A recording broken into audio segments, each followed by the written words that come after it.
"You think that seat is for you?" His voice cracked through the courtroom like a slap. He grabbed the black woman's arm and yanked her like garbage, eyes blazing as if he were the law. But within seconds, his own hands would crush the very career he built. Because she didn't say a word, she simply raised one thing that made the entire room freeze: a senior FBI badge. "So, what about you? Is your state governed by law or by the color of your skin? Do you still believe justice exists in America, or has it long been strangled by men like him?" She sat in the last row, where the weakest light in the courtroom couldn't fully reach. Her red blazer fit snugly, without a single wrinkle or wasted movement. Her wrist rested lightly on her knee, her back straight. She didn't look around, didn't smile, didn't show the slightest unease like many others on their first time in court. Her eyes were locked on the defendant's stand, as if measuring precisely the millimeters between declared authority and actual justice. Those sitting nearby occasionally glanced at her, perhaps because of the striking red blazer, or maybe because they weren't used to seeing someone sit with such presence, as if the observer were the one deciding the outcome. The right door swung open. A heavy click of a shoe struck the floor. Officer Bryson Hale entered, like he was stepping onto a battlefield. His eyes scanned the room, searching for any sign of disobedience. His back was straight, shoulders squared, his gaze laced with the arrogance of habit. He didn't care who was the defendant, who were the relatives, or who were just observers. He only needed to spot whoever didn't know their place. A soldier of the law who wasn't looking for justice but for anyone out of line, and he always found someone. When his eyes stopped at the last row, his pupils tightened.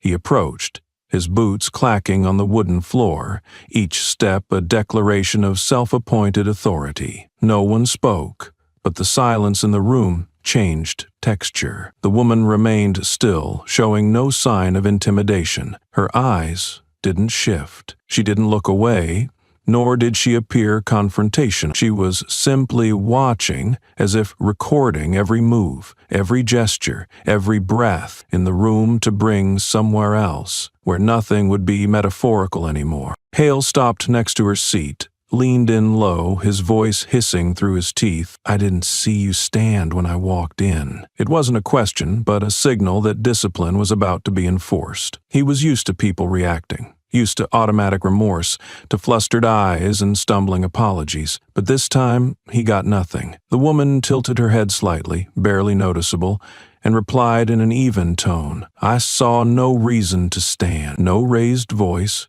no provocation, no unnecessary explanation. But the simplicity of her words cut straight into his pride like a blade. Hale's lips twisted into a crooked smile, the kind of smile worn by someone whose ego had just been scraped in public but couldn't yet accept it. He straightened up, turned toward the others as if to announce, "She's the problem," then faced her again. Without calling for backup or giving a signal, he reached out, grabbed her wrist, and yanked hard. The woman stood up, not resisting, yet not yielding. Hale glanced around, as if he wanted everyone to remember this moment, as if he had just restored a challenged order. But right then, when she turned to look him straight in the eye, the entire room seemed to freeze. That look didn't resist, it questioned. There was no warning, but the light in her eyes alone was enough to make ordinary people back off, but not Hale. He gripped her wrist tighter.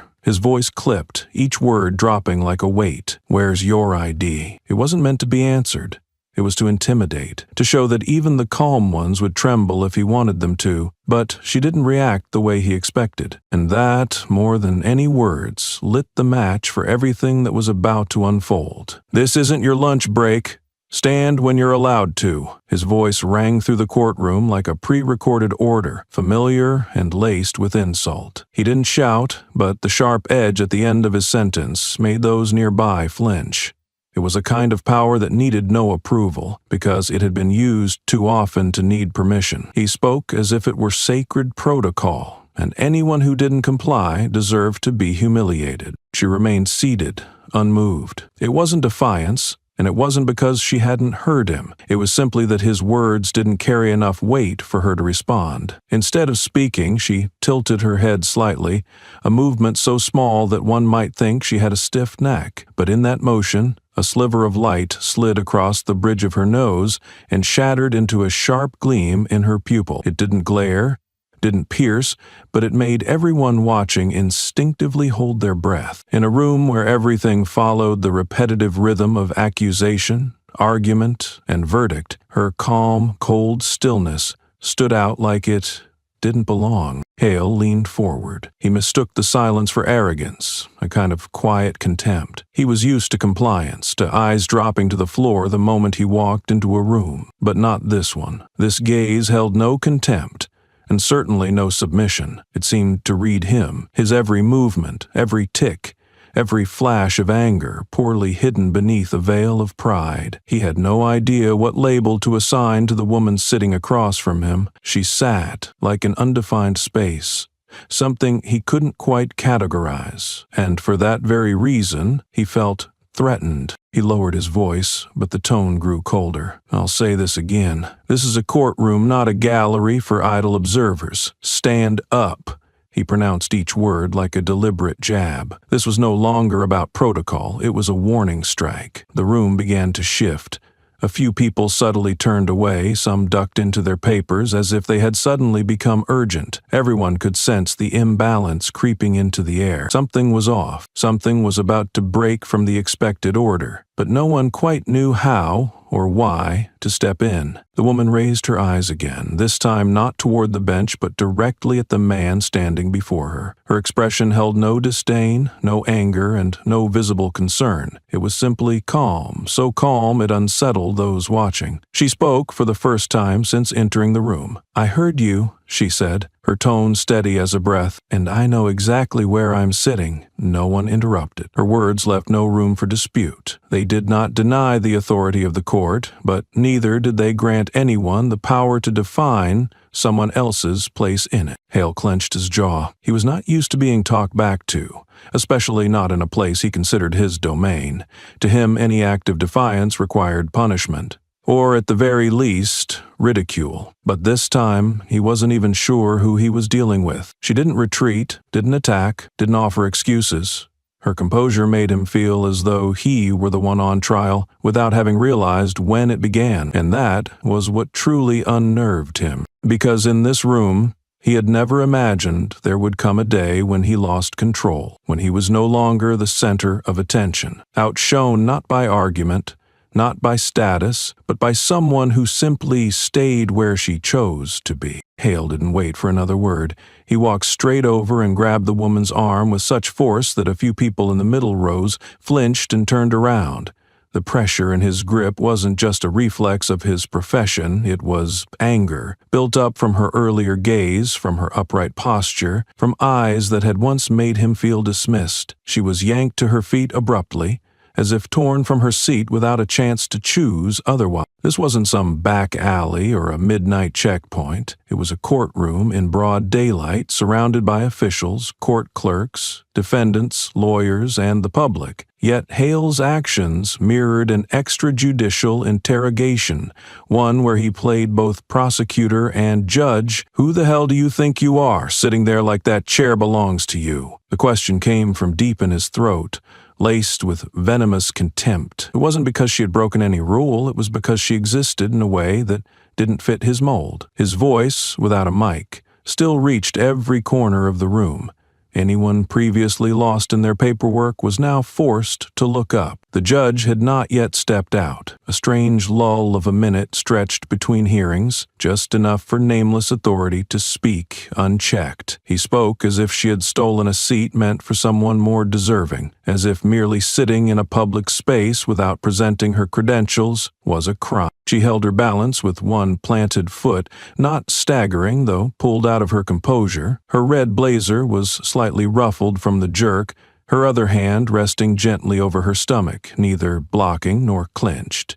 Her face showed no shock, not because she had predicted the behavior, but because, it seemed, this wasn't the first time someone had assumed they had the right to rip her from where she sat. A female clerk stole a glance toward the bench, but didn't pick up the internal phone. Two men near the door looked at each other briefly, then turned away. The choice to remain still happened fast, almost unconsciously, as if everyone knew exactly where their limits ended when someone like Hale was involved. He had been praised before for his decisive response, featured in internal bulletins as a model for handling public unrest, and that was what made today's silence a form of complicity. She looked him in the eye. For the first time, her gaze lingered on his face for more than a few seconds, not to condemn or argue, but as if analyzing the structure of a man trained to believe that dragging someone out in front of a crowd was how one proved power. He didn't let go. On the contrary, he gripped tighter when her gaze didn't shift. The veins on his hand swelled along the joints, his muscles drawn like a bow. In his mind, that silence was defiance. He couldn't interpret her calm with anything he had been taught, because the reactions he knew always involved fear, yelling, or at least some sort of excuse. She said nothing, but in that moment, the entire room began to see who was truly being exposed. It wasn't her, it was him. Hale no longer controlled the room, even with his hand still locked around her wrist. All his declarations about authority, about order, about who belonged where, rang hollow in the face of someone who didn't need to argue, didn't need to pull away, and didn't need a title to define herself. With each second that passed, this woman was quietly dismantling the very framework through which he understood control. In one corner of the room, someone quietly hit record on their phone. Things hadn't yet escalated to what could be deemed a major violation, but the lens of that camera didn't stray from the small detail at Hale's hand, where his grip crushed into another person's skin like a silent manifesto of violence. No slogans needed, and in that instant,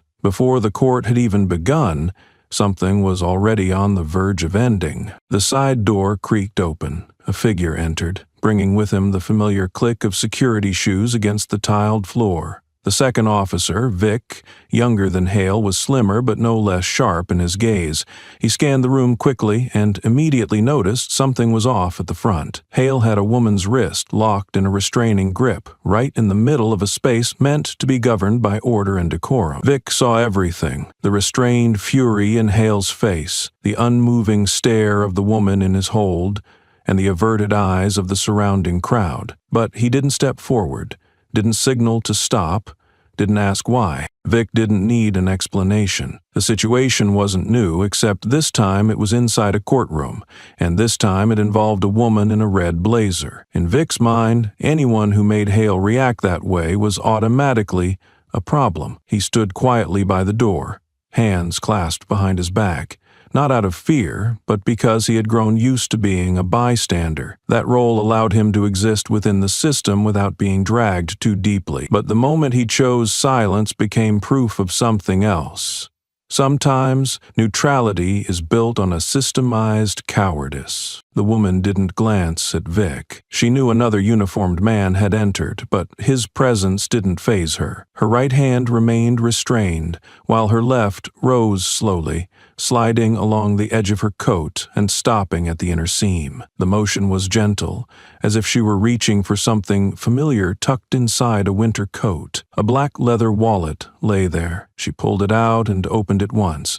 No introduction, no warning, just one precise, deliberate motion, never repeated. The badge appeared under the sterile ceiling light.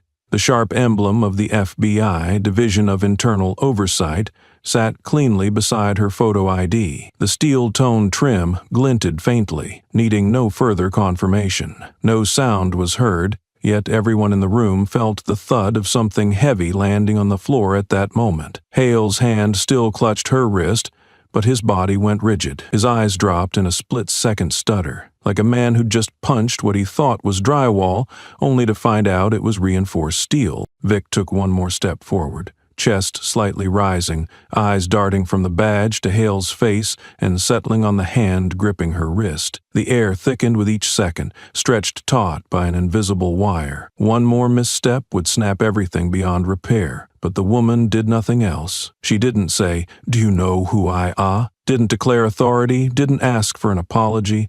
The badge was revealed, then folded away and returned to the wallet like the closing of a file. Hale stepped back half a pace, not out of respect, but from shock. His facial muscles tightened, the threat he had projected since the start of the session now unraveling. Vic finally spoke, voice low like a man trying to extract himself from trouble. "We should wait for the judge." It was a slow retreat, not of courage, but of someone backing away from a scene he could no longer control. Hale didn't respond. He looked down at her wrist, where a red mark had begun to form, then up at her still X-rayless face. In his eyes, for the first time, appeared a feeling he had never shown to those he usually labeled as subjects of restraint. A woman holding an FBI badge wasn't what silenced the room. What froze them all was how she existed in that space, without needing permission, without explaining, yet forcing everyone to reassess their position. Somewhere in the room, someone still held a phone recording from beneath the bench.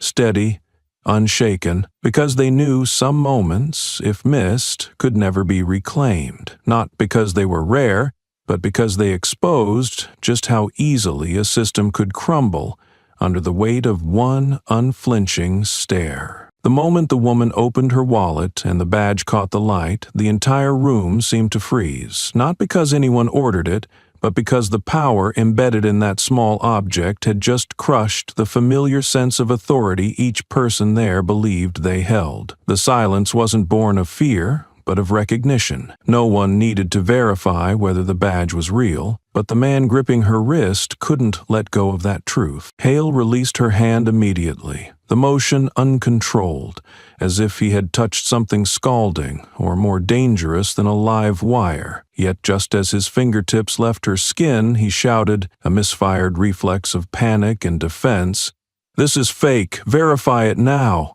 His voice rose louder than necessary, tinged with both alarm and rage. Part of him knew what had just happened was real, but another part refused to accept that the entire structure of control he had constructed before this crowd could collapse with the flip of a wallet. The woman didn't raise her head. Her right hand moved gently, as if to brush away a strand of hair caught at her collar. But instead of fixing her hair, she lightly dusted off the area of fabric where Hale had gripped her. A wrinkle appeared on the edge of her jacket, faint and small, but the overhead light made it visible, like a scar of misconduct marked right in front of everyone. She smoothed it out with a crisp motion, letting her hand fall away as if correcting a minor detail, not erasing an act of humiliation. That gesture carried no drama, yet it deepened the silence in the room. No words were needed, no further proof required. She had just shown them that she had not been rattled by the tug, nor would she allow the insult to imprint itself on her posture or skin. People often say power is the sound of shouting, of commands, of control, but in that moment, it appeared in the way someone adjusted their collar while two officers still failed to grasp what exactly they had just provoked. A court clerk fumbled with the files in her hands. The judge had not yet appeared, but his presence no longer seemed essential for order to be established. A few turned away, confused. Some looked down at their palms, pretending to check phones that had long gone dark. These were not bad people, but they had grown used to the role of bystanders. They had not expected that today, in a space full of rules and rituals, someone would walk in and undo the illusion of safety without even raising their voice. Vic stood still by the door, his usual sharpness gone from his face. He didn't step forward, nor did he move away, as if frozen by what he had just witnessed. In his eyes there was no longer agreement or silent alignment with Hale, only realization. He had just seen a moment that no academy manual had ever prepared him for, a person being forcibly subdued, then reclaiming her place without raising her voice or her hand. Hale, now visibly unsettled, darted his eyes around for someone to echo his outburst, but no one responded. The clearest rejection didn't come in words, but in silence. With each passing second, he felt more isolated, not because he had been betrayed, but because everyone had suddenly realized he had never truly been the one in control. The clarity in the woman's eyes, paired with the undeniable authority of that FBI badge, reduced every medal, every title he once took pride in to meaningless ornaments. And then nothing else needed to be said. The dynamic had shifted. In a place designed to define right and wrong through sworn statements, today it had taken only the flip of a wallet and a single look to force everyone to confront the truth they had been avoiding. Those accustomed to watching from the sidelines were now faced with something none of them wanted to admit. Sometimes, justice doesn't come from the bench. It begins with the chair that gets dragged away. The woman had already tucked the leather wallet back into her coat before the court's record clerk approached. The middle-aged man, wearing thin-rimmed glasses and usually associated only with transcripts and cautious nods, now had to confront what the entire room had been avoiding, verifying the legitimacy of the badge just displayed. He bent down, examined the embossed insignia, the steel-toned trim, and the code sequence aligned precisely with federal agency identification standards. It didn't take long, just a nod, no explanation, no need for more. The entire room seemed to contract under the suffocating weight of belated awareness. Those who had once clicked their tongues when Hale entered, who had chosen to look away when the woman was forced to stand, now fell silent, as if their voices had lost meaning. Not because they were forbidden, but because everyone realized that any word uttered now would be an admission of shared guilt. Guilt for not stopping it, not stepping in, not asking why, not holding on to that strange moment when it first began. The sound of the judge's shoes echoed from the back of the room. The elderly magistrate, robed in heavy black, stepped in with the measured pace of someone long accustomed to restoring order. But the moment he crossed the threshold, he sensed the silent pressure strung across the courtroom. It wasn't the usual solemnity. It carried the scent of something more deeply fractured than any case he was about to preside over. And then he saw the woman in the red blazer, standing in the center, not at the defendant's bench nor in the witness area. She was turned toward him. Her voice rang out for the first time in that space. Not loud, not needing to be repeated. "I need this court session closed.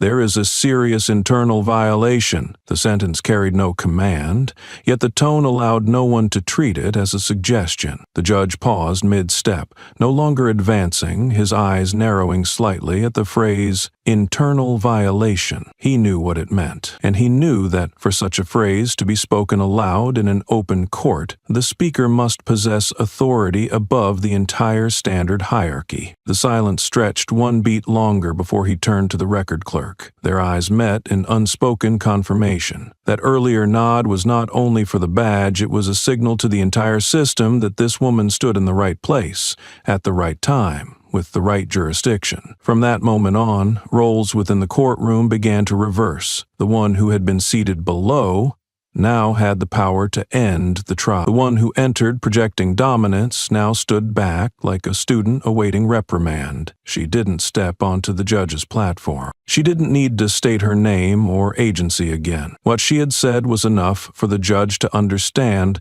that control had shifted. The authority to decide who could stay and who had to leave was no longer his. He simply nodded once, without needing to ask anyone else. And in a rare gesture, not bound by legal protocol but weighty nonetheless, he slightly inclined his head toward the female coordinator, who understood immediately and stepped forward to unplug the microphone, signaling a halt to all proceedings. The woman quietly turned around, walking past the clerk's desk, her gaze falling on no one. Not because she was ignoring them, but because at this point no one needed acknowledgement. She had seen enough, heard enough, and known enough to understand that what had just occurred wasn't merely a case of overreach, but a symptom of a structural disease, abuse shielded by uniform and indifference justified by those around it. And this time, the person who stepped in to reveal it didn't need to shout, didn't need permission to speak. She came to end a habit, and with one brief sentence, she did just that. Her name appeared on the official mandate, printed clearly in bold at the top corner, with the authenticated signature from the Federal Bureau of Investigation just below it. Adrienne Rowe, inspector from the Internal Abuse Oversight Unit, holds federal authority. She did not need to explain anything further. The document was placed gently on the table, right within view of the court clerk and the legal representative of the review panel. They glanced at it, flipped through a few pages, then exchanged looks, as if each line on the paper were slicing through the familiarity of this courtroom's routine procedures. Nothing was unfolding according to the sequence they all knew by heart.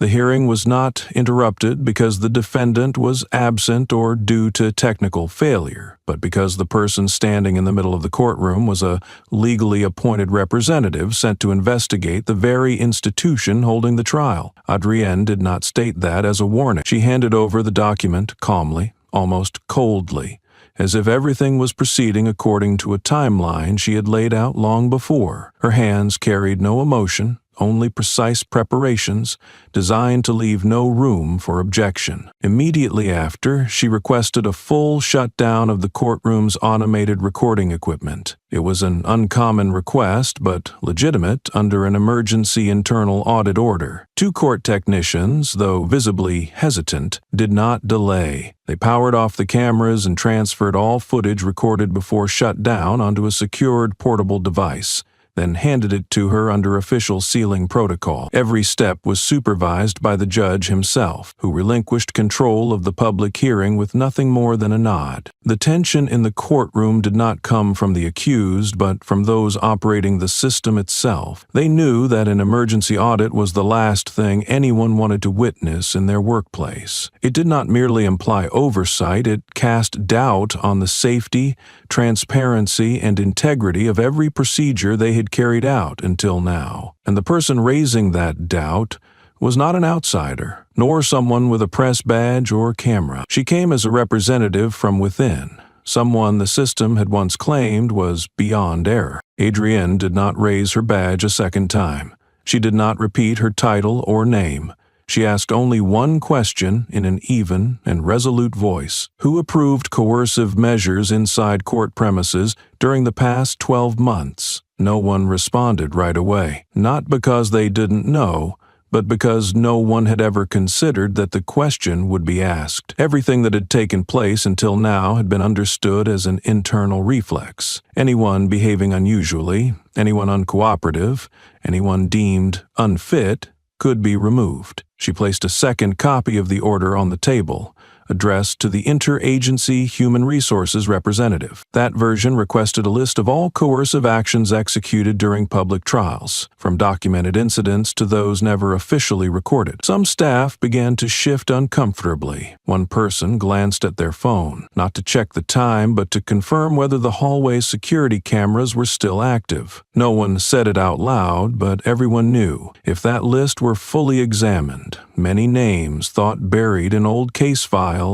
would be summoned again. Adrienne paid no attention to personal reactions. She was not there to arrest individuals. She was there to find the fracture point in a chain of behaviors once considered legal simply because they had never been questioned. And today's act, carried out in the middle of a public hearing with dozens of witnesses, was only the most recent proof of something that had existed far longer than anyone in the room could remember. No one tried to stop her, not because they agreed, but because they knew that if they remained silent, her next steps would no longer be investigative. They would dismantle the very system they had once called order. Hale's shout burst out like the last convulsion of a man watching power slip through his fingers. He could no longer maintain even breathing, nor conceal his confusion. "You don't have the authority to run this room." His voice didn't sound like protest.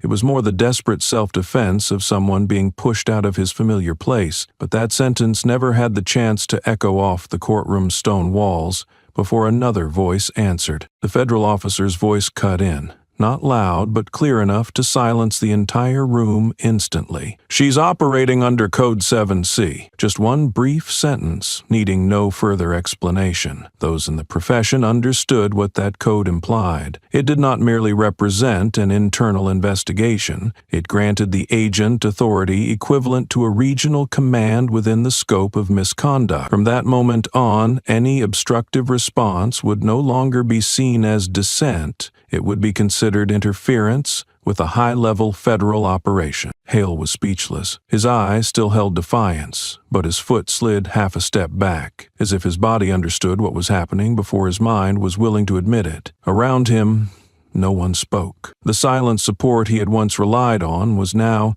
nowhere to be found. Some looked down at the files in front of them. Others spun their pens as if to release tension. The glances that had once aligned with him, that had once endorsed the quick solution, were now searching for a safe exit. And this time, the epicenter of risk was him. Adrienne stood tall. She didn't turn back, nor did she appear disturbed by the previous outburst. The intervention from her colleague had saved her from having to explain something that every seasoned professional should already understand. She turned toward the court clerk, her voice calm but firm, requesting all relevant files, including a detailed record of coercive actions carried out by the two officers involved in today's incident. Time frame: the past 18 months. The request wasn't made to pinpoint a single mistake, but to expose a pattern, recurring signs, behavioral trends too consistent to be dismissed as random. The clerk hesitated briefly, then nodded and turned to retrieve the documents. Every movement in the room now slowed, tinged with caution. Those who normally carried out procedures with confidence were now checking every step, as if any misstep might be noted and later scrutinized. Adrienne didn't demand speed,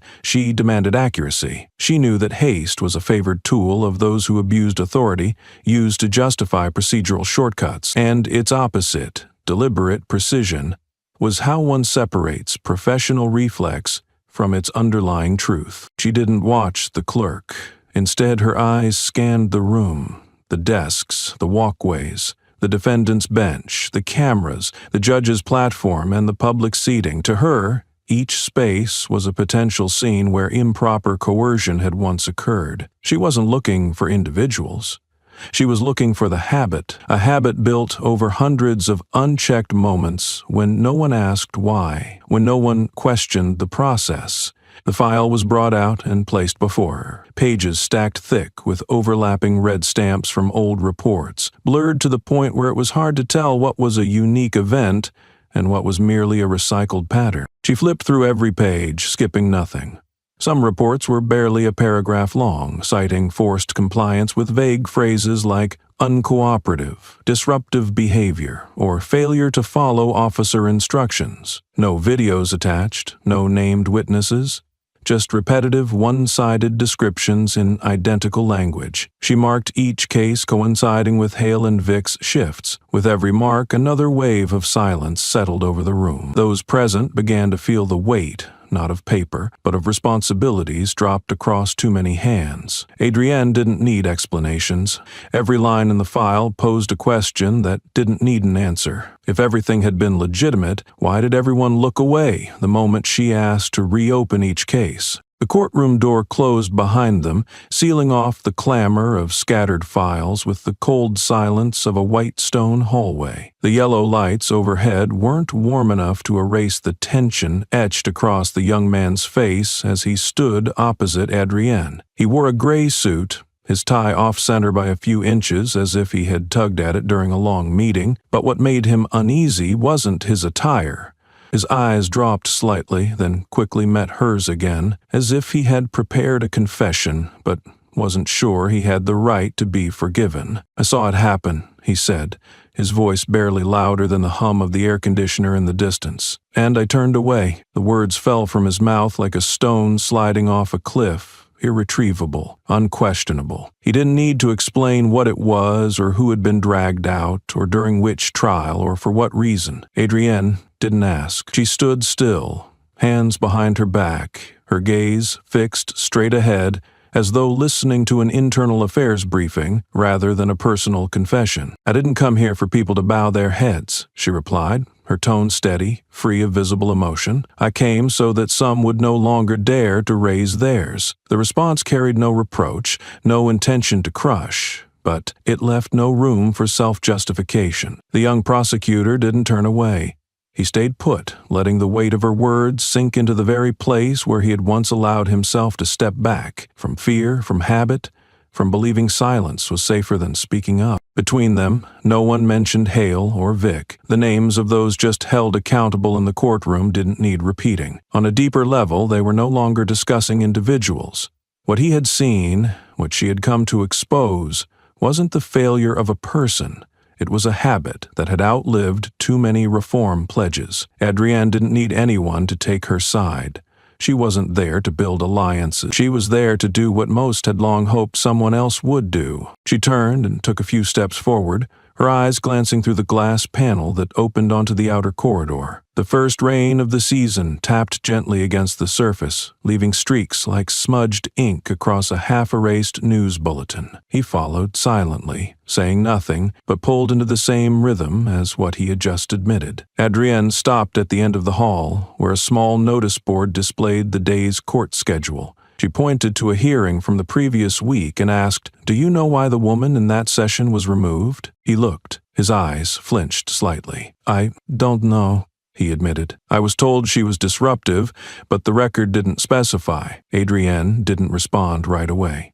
She stepped closer to the board, scanning the list of cases, then calmly pulled a printout from her bag. It documented instances of courtroom removals with no attached video, brief reports barely 3 lines long, usually ending with the phrase, "non-compliance with officer instruction." On paper, everything looked tidy. In practice, it was an open gate for unchecked behavior, with no one held accountable. "You're a prosecutor," she said, her voice never raised, yet it pressed directly on his shoulders. "You have the right to question, the right to demand more evidence, the right to protect someone when you see they're being treated unfairly. But when you choose to turn away, those rights become inkless paper." She didn't need to criticize. She simply placed each person where they had to confront themselves. Not her, but the roles they had been entrusted with. And this time he didn't deflect.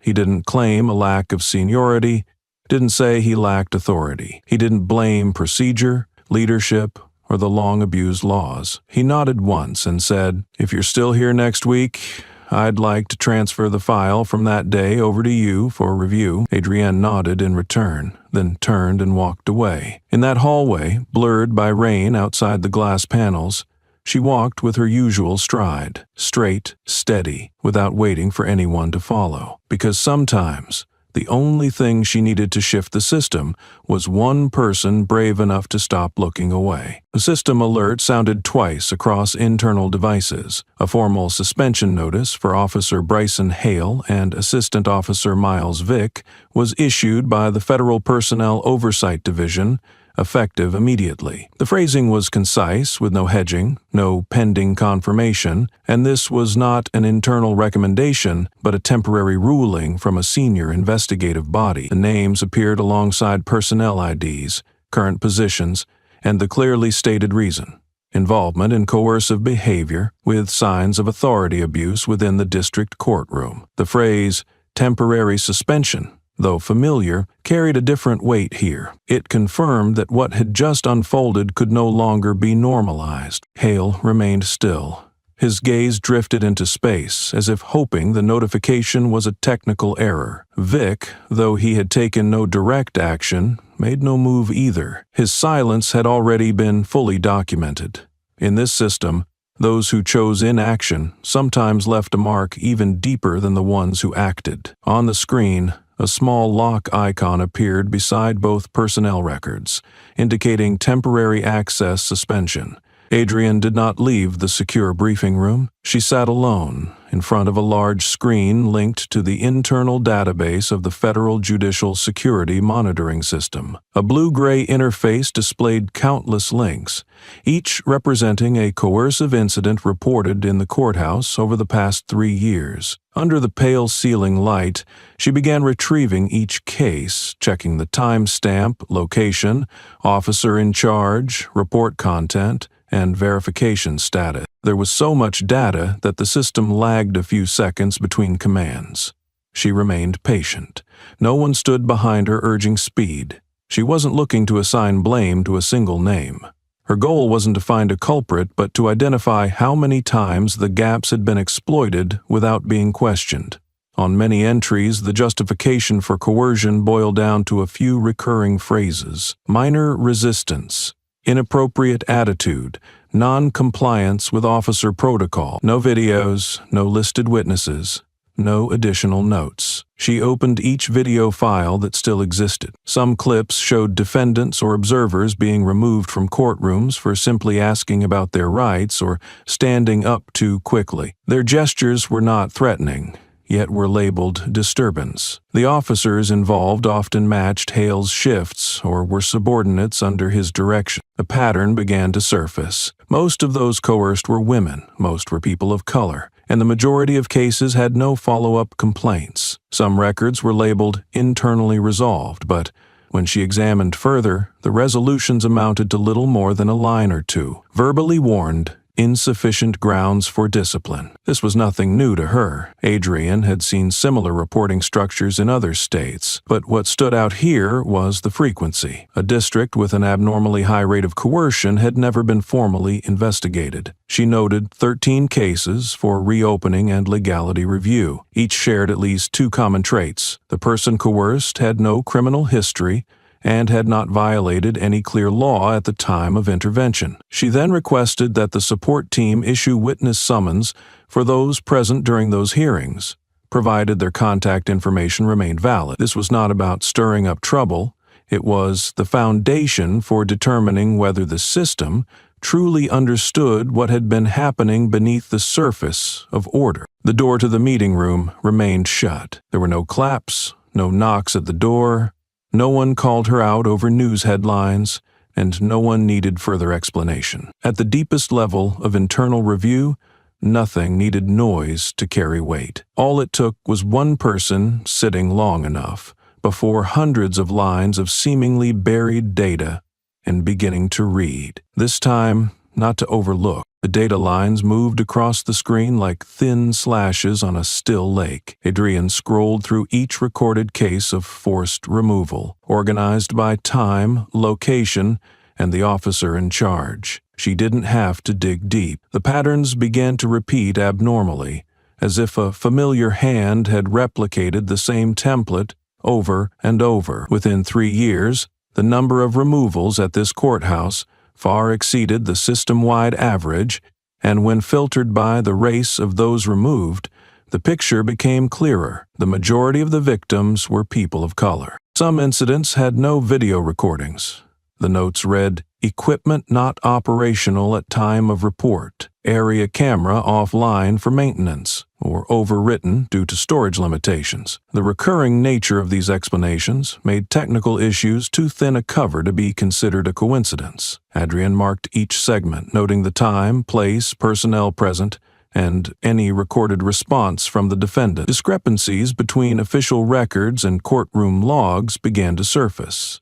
In some cases, removals occurred without a formal hearing on that date, and some individuals were listed as having left by request, while witnesses reported they had been dragged from the room. Hale stood out not because he acted more often than his peers, but because his reports always ended the same way. In at least 3 removals involving black women, the conclusions read, "Displayed disruptive behavior during court proceedings, failed to comply with security instructions, did not follow orders to exit courtroom premises." No images, no audio, just a one-sided assertion wrapped in a closed conclusion, submitted under internal verification stamps. Adrian reopened each case, cross-referencing them with statements taken from the same day and hour. One incident held her attention longer than the others. The woman removed had come with her son to attend a minor hearing over a property dispute. She wasn't listed on the official attendance sheet,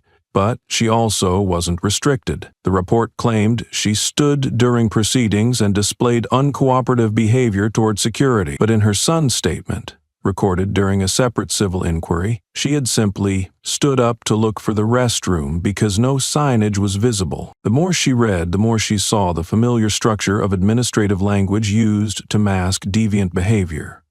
A type of language crafted not to describe the truth, but to legitimize intervention under the guise of safety. Phrases like inappropriate attitude, signs of disruption, and gestures affecting courtroom order were repeated like tools to legalize any action, as long as the target didn't resist loudly enough or no one had time to press rec. In the cross-checks, Adrian found vague alignment among those on duty. No direct accusations, no hateful words, yet always a circle of silence around each event. No one intervened. No one amended the reports. No one entered victim responses into the system. To Adrian, those blank spaces were fertile ground for a kind of power that abused without needing force. It was where law enforcers believed they would be protected, not because they were right, but because no one cared if they were wrong. She switched the data window to frequency analysis mode and discovered something noteworthy. Every time a coercive incident drew controversy, the internal system closed the case in no more than 7 days. The closure came so fast that external parties had no time to submit a request for an independent investigation. This was no longer a lapse. It was a process that Hale had mastered like someone holding the switchboard to a system designed to shield wrongdoing under the name of discipline. None of the victims' names appeared in those logs. They were identified only by session codes, seat numbers, or behavior at specific moments. Adrian underlined those entries not out of sentiment, but because she knew each file was another layer of silence stacked on top of the last, and if no one stopped it, then 3 years from now, more pages would be written, signed by different names, but with the same deliberate forgetfulness. The printed record on her desk came from the internal email system, not marked as confidential, but powerful enough to shift the view of anyone still doubting a covert connection. The email was short, just a few informal lines exchanged between 2 supervisory ranks, written in such a casual tone that it was hard to tell where instruction ended and implicit understanding began. "Just handle it first. I'll take care of the paperwork," was the final line from Hale's team supervisor. No attachments, no formal formatting, yet it was this very ease that revealed the true nature of a relationship where authority operated before the law could speak. Adrian took little time verifying the authenticity of the message. The internal archive allowed retrieval for up to 3 years, and the copy matched perfectly with the original server record. That meant every unjustified coercive report, every removal from the courtroom without legal order, was part of a chain of actions triggered before any situation analysis was conducted.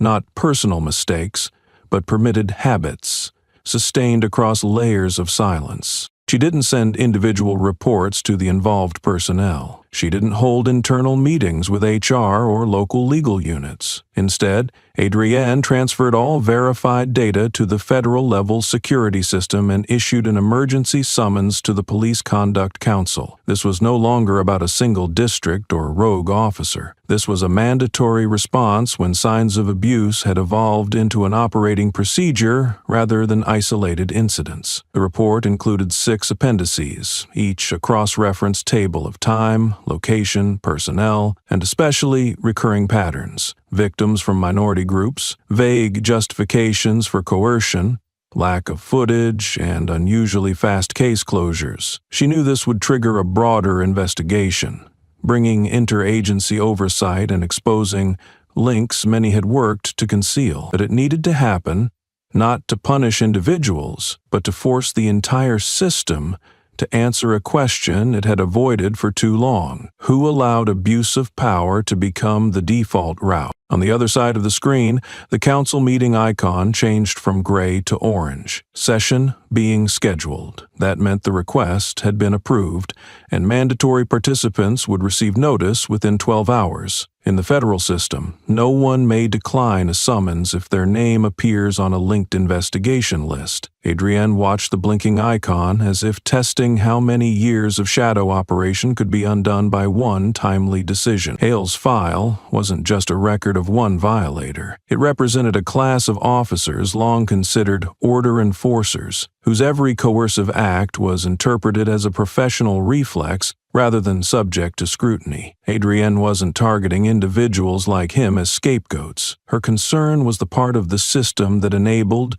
protected, or chose to look away before the earliest complaints were dismissed as procedural noise. This wasn't her first time facing the web between power and accountability. But unlike previous cases where she had to reconstruct faded timelines, this time everything stood in plain sight. Unverifiable reports, careless email chains, cases closed too early to avoid external visibility. None of it was accidental. It was a model that had run smoothly until someone got pulled from a seat, and instead of bowing their head, they pulled out a federal badge. She didn't need more evidence. What she needed now was synchronized action, no delays, no political excuses. Because once abuse meets data face to face, any passive stance becomes complicity. And Adrienne, in her role, wasn't here to conclude. She was here to initiate accountability.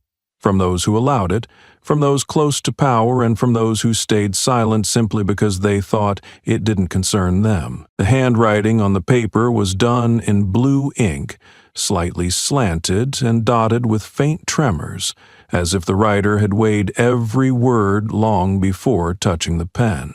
Adrienne opened the envelope carefully, her palm tensing slightly as she read the opening lines. "I don't know if you'll believe me, but I have to write this before it gets buried again." The sender left no name, signing only with 3 initials. But the script belonged to someone all too familiar with speaking through fear, someone who once believed silence was a form of self-preservation. The story inside wasn't long, but it echoed fragments of systemic memory Adrienne had encountered elsewhere. A female officer wrote that she had served at this courthouse as a security coordination assistant. During a crowded hearing, she witnessed Hale forcibly remove a black woman from her seat for non-compliance, even though the woman had only asked to clarify the witness order. When the officer reported the incident, she was reassigned to camera surveillance, then moved to evidence storage, an area with no public access and virtually no involvement in operational decisions. What shook Adrienne wasn't just the account itself, but what came with it. A clear, unedited photograph. In the image, Hale stood close to a woman in a gray dress, his eyes cold, his hand gripping the collar of her blouse as if restraining her. It was an act of force with no warrant, no basis, no challenge. More concerning was the location. The photo had been taken in the internal court hearing chamber, where press cameras were rarely permitted, and only staff could carry personal devices. Under the desk lamp,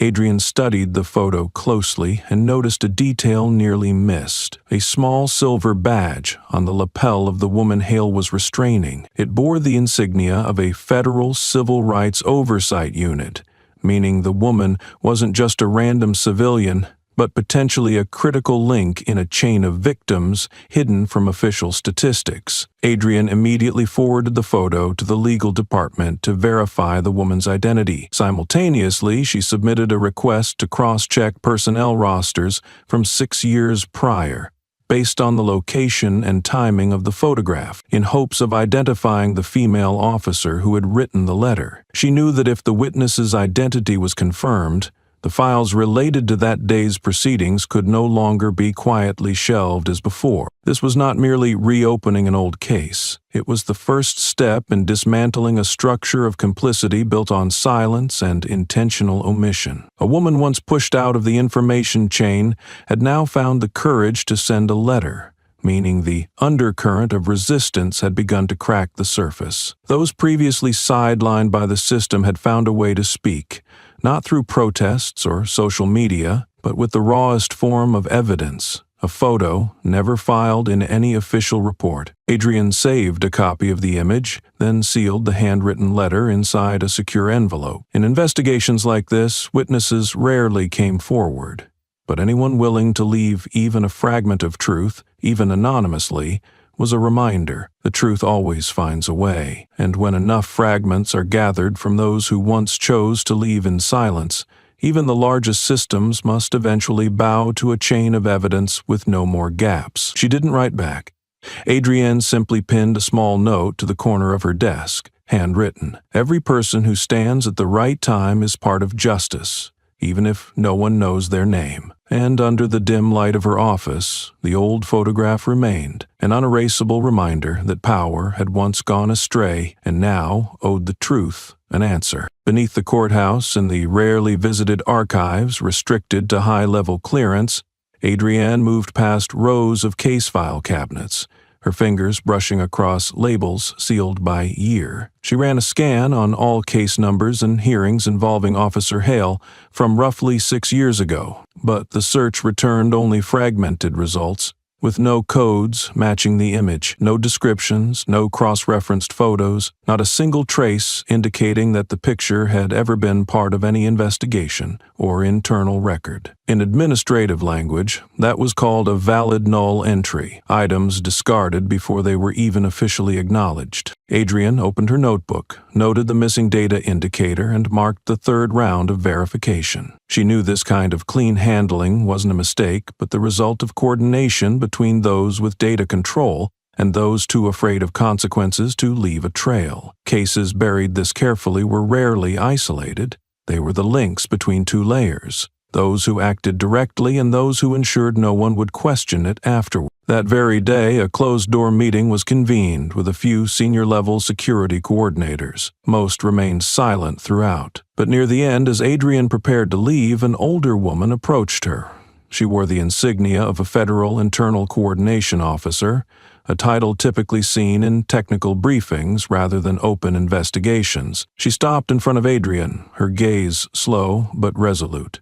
"I managed personnel distribution in that district for 11 years. She said calmly, "and I remember once being asked to erase the name of a witness from an emergency hearing file. When I asked why, they said the person disrupted courtroom order." She paused, then added, "Back then I stayed quiet, but when I saw that photo, I realized I was helping it happen again." It was the first time Adrienne had received a public acknowledgement from someone inside the system. Not a confession, but a step away from the collective comfort zone, where everyone knew something was wrong but kept quiet to hold on to their seats. That support didn't provide new evidence, but it opened a critical door. Full access to the personnel coordination database during the questionable time frame. Only executive-level authorities could approve the unmasking of protective filters and allow viewing of encrypted backups before deletion. Adrienne thanked her without adding anything else. She understood that publicly siding with an investigation in a setting like this could mean placing oneself under surveillance. But that act also signaled a shift in the fear boundary, and when people seated at key points in the system began to speak, the only thing that mattered was making sure they weren't forgotten amid the growing wave of resistance. That evening, Adrienne flagged another case for restoration. She entered a new access code, then submitted a request to the Federal Oversight System with the justification, restoration of backup required to cross-section evidence from verified anonymous report. With a final click, the request was sent. The screen flashed the status line, request processing, response within 24 hours. In the dark of the office, Adrienne leaned lightly against the chair, her eyes fixed on the image still being printed from multiple angles. Some evidence isn't lost because it never existed, but because someone gave the order to erase it. Yet if just one link speaks up at the right moment, the door once slammed shut will crack open, and when light enters, no one gets to say they didn't see it. The archive room at the far end of the courthouse basement still held the scent of old paper and cold metal. Adrienne stepped inside, her left hand looser than usual. Her wrist was bruised and purple, red streaks spreading slowly from where she had been gripped. She didn't bandage it, nor did she see a doctor. That wound, though dull and persistent, was the clearest proof that she had been in the right place at the right time and seen by the right person. It didn't need to be hidden. It reminded her that anyone who touches what the system wants buried will eventually be pushed past the boundaries of safety. A colleague walked in, set a few files on the table, then paused, glancing at her wrist. He seemed hesitant before speaking, as though his question might disturb the fragile peace presumed among co-workers. "You're not going to report the assault?" he asked, lowering his voice as if to soften its official tone. Adrienne didn't look up. She was typing access codes into the system interface. "If I report it, I become a victim. That's not who I am," she said. "I'm here to end the habit of labeling right and wrong based on who gets bruised, not to count bruises." He fell silent. Maybe he didn't know how to respond. Maybe her words weren't meant for dialogue, but for closure. Adrienne continued searching internal transfer codes from the time the photo had been hidden. She now had the list of personnel who once had clearance to edit record logs from 6 years ago, most of whom were still employed. Some transferred, some recently promoted. None had ever been questioned. She flagged 4 individuals with the highest clearance in document processing and began preparing supplemental investigation files.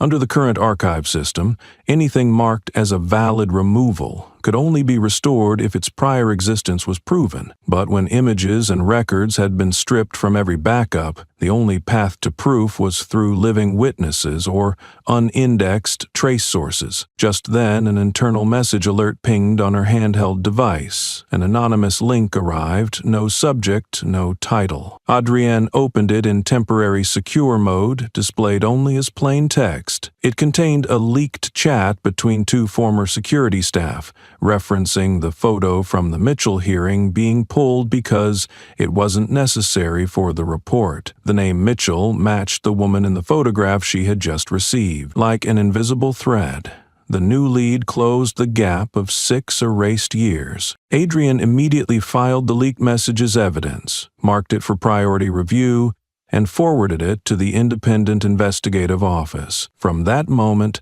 the case was no longer isolated. It had grown beyond a single act of forced removal, becoming part of a broader network of federal oversight on internal misconduct. She stood and walked out of the room. Her wrist still ached, but didn't tremble. Some would call it a work injury, but for Adrienne, it was part of the front line, each mark a signal that she was digging in the right place, where the truth had long been buried under silent nods. Now, piece by piece, she was pulling it back into the light. The records room grew quieter after a day marked by urgent data retrievals, leaked messages, and anonymous letters, carving new paths into an investigation that should have started years ago. As Adrienne finalized the last batch of verification requests, a figure appeared behind the frosted glass door. It was a young attorney, clutching a file bag tightly, eyes lowered as if balancing guilt and hesitation. He entered without being asked. His voice shook as he spoke. I'm the one who recorded that moment. When you were pulled from the chair, I was standing at the end of the hallway. I saw everything." Adrienne looked at him, saying nothing. She didn't want to press. No questions were needed to understand the rest of the story. The young lawyer nodded and continued. "I deleted it. Deleted it right after I saw Hale looking in my direction. I was scared. Scared of losing my job, scared of being watched, scared I'd be the next one called out for disrupting legal space. But what I couldn't delete was your eyes. They weren't angry, not blaming, not trying to look strong.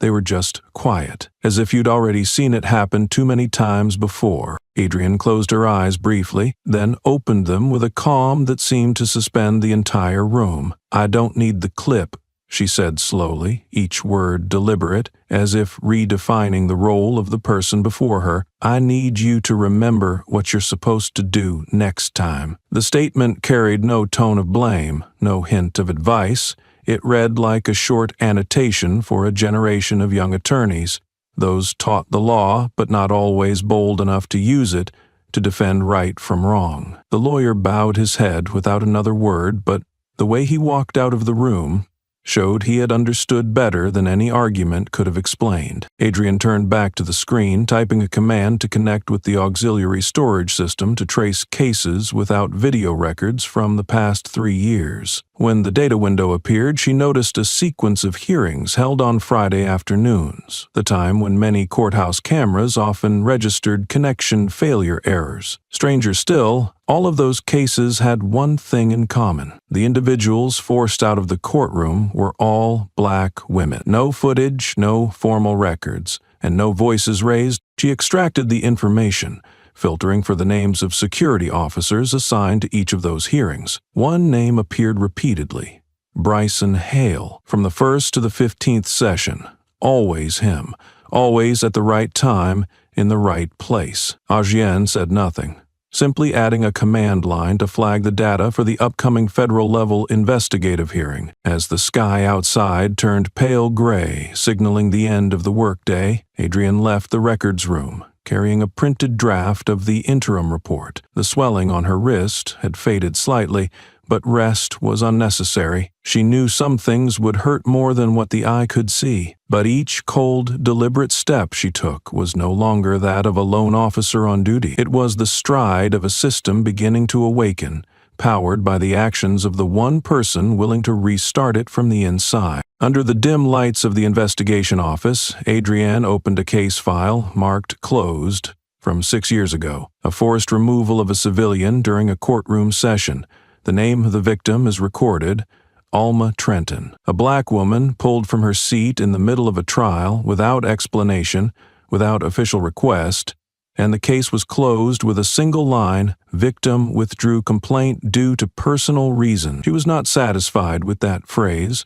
It felt more like a red pen stroke used to erase evidence than a proper conclusion. Adrian reviewed all recorded calls and internal emails from that period. A string of encrypted messages revealed a telling detail. Shortly after Alma filed her complaint, someone from the mayor's office met with her privately. 3 days later, Alma withdrew the complaint. 5 days later, she left the city. 6 years later, her name had all but vanished from any hearings or mentions of courtroom justice. One detail, however, could not be erased. Alma Trenton was the biological mother of Congressman Jordan Trenton, the current leader of the Campaign to Reform Enforcement Authority in courtroom conduct. Adrienne sat quietly at that moment, her eyes resting on Alma's portrait in the old file. A composed woman, firm resolve traced in the lines of age. If not for the incident years ago, perhaps she would not have left her position as a university professor, severed all social contact, or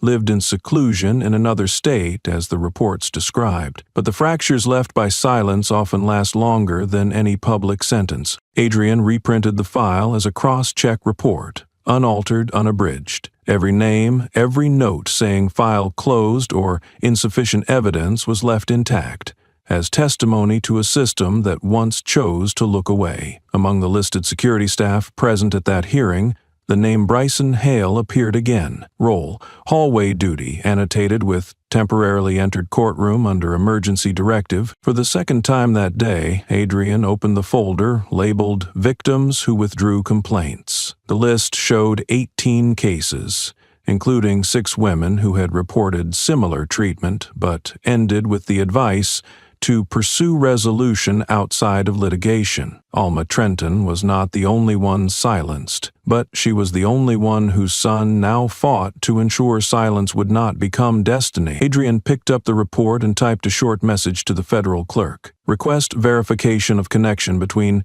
Alma Trenton removal case and current legislative reform effort. Top priority. Less than a minute after the message was sent, she received a reply. Forwarded to Legislative Task Force, Adrian stood and walked over to the wall chart, where she and her team had been mapping behavioral patterns indicating systemic violations. A red thread stretched from Bryson Hale's name to Alma Trenton's image, and further to a label that read, Proposed Amendment to Article 14 Trenton Bill in Congress. Some connections are not revealed through images or testimony, but through persistent coincidences between the person dragged out and the one now pulling justice back in. Adrian knew that if Alma's case was reopened, it would no longer be a personal investigation. It would be a domino chain, and with the right push, an entire layer of the system could shake. She placed a new tag on the board: proposal to reopen Alma Trenton case. Not for the private story of one mother, but because her silence, after 6 years, had become the clearest voice of a generation refusing to turn away again. Under the soft desk lamp, Adrienne sat before her computer screen as dense lines of data moved across her vision. When the name Alma Trenton was confirmed as reactivated, the phone rang like an echo from the past. She hesitated before picking it up. On the other end was an elderly woman's voice, slightly trembling but still composed. "I didn't think anyone would ever reopen the case. Thank you for not letting it die again." The words carried no tears or hope, only a conclusion spoken too late, after all expectation had long faded. Adrienne didn't respond. She remained silent, not because she had nothing to say, but because she knew every word now would be unnecessary. Instead, she quietly pulled the file onto the federal interface, clicked Resubmit for review, then entered the emergency access code. The data related to Alma's case was transmitted within seconds, bypassing all the firewalls designed to protect the things deemed better left alone. She didn't know whether the woman who called was truly Alma or just someone who had witnessed the story, but that voice left a clear echo, not the tone of a victim, but of someone who had survived with memories that had never been explained. Adrienne leaned back in her chair, her hand still resting on the mouse as if holding on to something fragile that had just passed. After all these years, a story once thought to be closed had found someone to carry it forward. Near dawn, the file was automatically transferred to the Interagency Analysis Division in D.C., which held priority access over cases involving concealed abuse of power. Adrienne watched the confirmation line appear on the screen. Alma Trenton file, received and access verified. Beneath the notification was a blank field where she could add remarks if she wished to clarify the intent of the initial investigation. She typed only one sentence: "Silence should not become a sealed document." As the sun rose, Adrienne stepped out of the room, still holding a backup copy of the file. In the main hallway, a few early arriving staff greeted her with nods, but said nothing more. News of the reopened case had begun to circulate, but she wasn't looking for attention, nor did she leave any statements. The only thing that needed to surface now was the evidence, and the only thing she needed to ensure was that this time no one could withdraw a complaint without being asked why. By office hours, she was in the review department, coordinating with legal affairs to verify additional violations if the Alma file proved to have been tampered with at the mayoral level. The local verification system had returned an internal record showing that a former aide once employed at the mayor's office during that year had been on a 36-minute call with Alma just before she withdrew her complaint. Not enough to convict, but more than enough to raise a serious question. Adrienne requested a temporary lock on the personnel files of Bryson Hale and anyone tied to the old case. "We can't afford to have any data accidentally deleted before the federal hearing takes place," she stressed to the tech team. They nodded. No one needed further explanation. That afternoon, when she returned to her office, a colleague had left a small handwritten note on her desk, penned in blue ink. "A case once buried, if reviewed in full light, will not only clarify the truth, but expose the way an entire system chose to look away." Adrienne didn't know who wrote it and didn't need to. She folded the note, slipped it into her coat pocket, then looked through the slightly open window where the afternoon sun fell across the cold stone floor. The night before had been a phone call. Today was a file transfer. Tomorrow might be a hearing. But even if nothing had happened yet, she knew she had laid another stone in the foundation of justice, not to build a monument, but to keep others from stepping into the void of forgetfulness. The report was submitted at noon on a spring day, marking a point of no return Adrienne knew well. It was not the first document she had written in her career, but it was the only one that began with a line entirely devoid of technical phrasing. "Justice doesn't begin with power.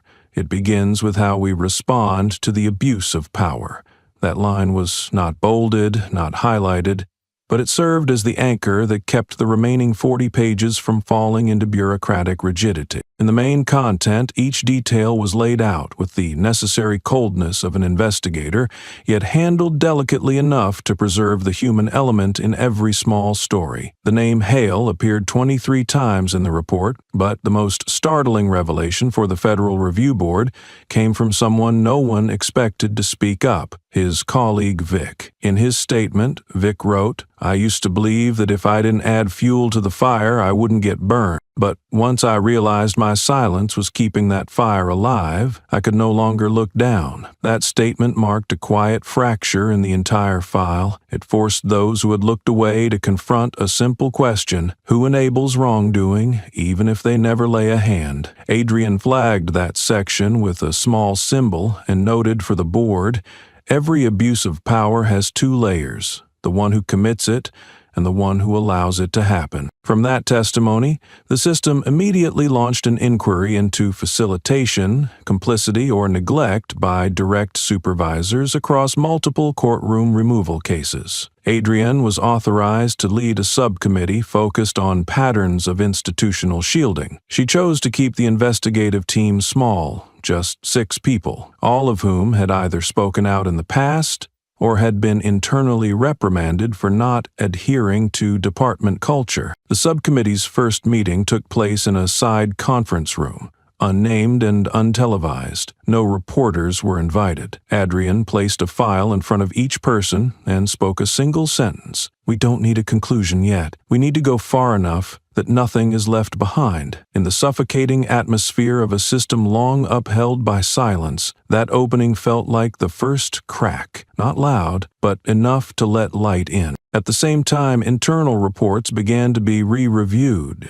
Some cases previously closed for lack of evidence were reopened, not because new evidence had emerged, but because the original closures were found to be procedurally flawed. Adrienne tracked each step carefully, maintaining a steady hand. She understood that true change didn't come from exposing error, but from forcing the system to answer why the errors had been allowed in the first place. When the first file was officially forwarded to the federal prosecutor's office with a recommendation for criminal investigation, Adrienne simply watched the notification flash across her screen. She didn't smile, she didn't exhale, because to her, justice was not a destination, it was a sequence of actions. Repeated, relentless, and leaving no room for compromise over the question, what did we do when we saw something wrong? At the end of the report, under the conclusion section, she left a single line: "A system is only truly strong when it can face what it once deemed untouchable." Then she closed the file, stood up from her desk, and walked out without looking back. In her hands, there was no title, no badge of honor, only a thin stack of paper that held something capable of shaking a legacy: the truth. While media outlets rushed to report the news, from local columns to national headlines, Adrienne remained silent. She appeared in no interviews, accepted no network invitations, and never made a single public comment since the findings were made official. While analysts scrambled to predict political fallout, industry reform, and potential criminal expansion, the one voice the public waited for was the only one that gave them nothing to quote. A reporter left the morning paper on Adrienne's desk, a quiet nudge against silence. Among the bold headlines, one editorial stood out: "The woman who didn't wait for permission." Beside it, a blank box waited for a response. When asked what she'd write, Adrienne penned one line and walked away. The next day, it appeared on the front page: "I don't need anyone to stand with me. I just need them to stop standing with what's wrong." It was not a manifesto, just clarity. To Adrienne, action had little to do with status or platform. It was about pulling away from the shadow you'd grown used to and staying out. At the federal office, misconduct files poured in, packed with cases long buried under technical errors. She read them not as tasks, but as scars, proof of a wound the system had never admitted to. Prosecutors reopened civil cases once dismissed for lack of evidence. A small group in Congress called for emergency hearings to review courtroom coercion. In closed sessions, Long-avoided questions returned. Who decides who belongs in court? Where's the line between force and abuse? Do we stay silent because it's easier? Adrian declined the invitation to testify. Her report was delivered with a note. If you needed me to speak, it's already too late. What you need is to look at yourselves. At the courthouse, officers' nameplates were removed. Their system access was suspended. No fanfare. But within the profession, everyone knew this time something had truly interrupted the chain. In a quiet office, Adrian watched a chart showing the average time to resolve internal complaints, which was dropping each week. She made no notes, just studied the line, like watching the first crack in a wall once thought permanent. When the door closed, no one knew what she was thinking, only that her silence now made space for every other voice to rise. In the 12th floor conference room of the federal headquarters, the ceiling lights had been dimmed, not to create a pleasant atmosphere, but to soften the tension in the eyes of those waiting for an explanation. On the large screen at the center of the room, the official title read, Interagency Internal Review on Enforcement Standards in Courtroom Settings. No one mentioned the name Adrian Rowe, and no one had to. Everyone understood that without that woman, this meeting would not be happening. The coordination assistant opened the first document set. A series of enlarged photos appeared, each frame capturing procedural violations during court sessions that spanned several years, always involving the same few officers. Then came security camera footage, previously marked as technical error, but recovered from protected backups. One clip showed a black woman being pushed out of a courtroom without any directive from a judge. These were not mishaps or coincidences that could be dismissed. Next was a chart of altered records, flagged by irregular access timestamps and the disappearance of visual evidence. Beside it was a handwritten letter from an anonymous female officer, the ink still bold and slanted across the page. I used to think silence was the only way to stay, but seeing others do what's right made me realize silence is just another form of wrongdoing. The Justice Department representative furrowed his brow at the final line, then looked up. His gaze swept the room as if searching for someone to ask, "Has anyone here ever stood in her place?" No one responded, not because there was no one present, but because no one was willing to admit it. From his seat, the FBI delegate laced his fingers and spoke in a low, firm voice. "If what we've just seen is true, and we have no reason to doubt it, then the issue here isn't individual misconduct. It's a structure that allowed it to exist and repeat." A brief debate followed, focused on whether to initiate a joint federal probe or escalate the matter to the Supreme Court for legislative review of enforcement protocols. Conservative members of the panel suggested clarifying the boundary between police authority and personal conduct, warning against turning isolated cases into a crisis of institutional trust. But then a senior coordinator stood, holding Adrian's report in hand. "I don't believe we're looking at isolated cases. This is the result of a process that let arbitrariness become standard practice. Consensus didn't come immediately, but people's eyes began to align, not with avoidance, but with a shared sense of obligation, no matter how late it had arrived. A final decision was reached 6 minutes later to authorize a federal investigation led by an independent unit with full access to all enforcement data from the judicial police force over the past 5 years. When the meeting ended, no one stayed behind to shake hands or exchange words. Each person left the room in silence, carrying a burden they could no longer avoid. In the main lobby, a news screen replayed a now familiar image, a woman with her hair tied back, eyes steady, holding up a federal badge in a courtroom thrown into chaos by arrogance. Among the passers-by, a young intern paused and quietly asked someone nearby, "Who is she?" The older man gave a small nod and softly replied, "She's the one who made all of us rethink who holds power and who's abusing it." That closing line rang out like a verdict with no signature. slicing through every last attempt at justification still lingering in the room. The air thickened, not from confrontation, but because, for the first time, those entrusted with justice had to face the fact that their system had allowed wrongdoing to stand as routine. No one applauded, no one praised, but in their expressions, it was clear that what had just been said was something they had avoided for far too long. After the session, a summary report was circulated internally through a secure channel. Adrian Rowe's name was not mentioned. The report simply stated, "Proposal to review all courtroom coercion protocols and conduct standards.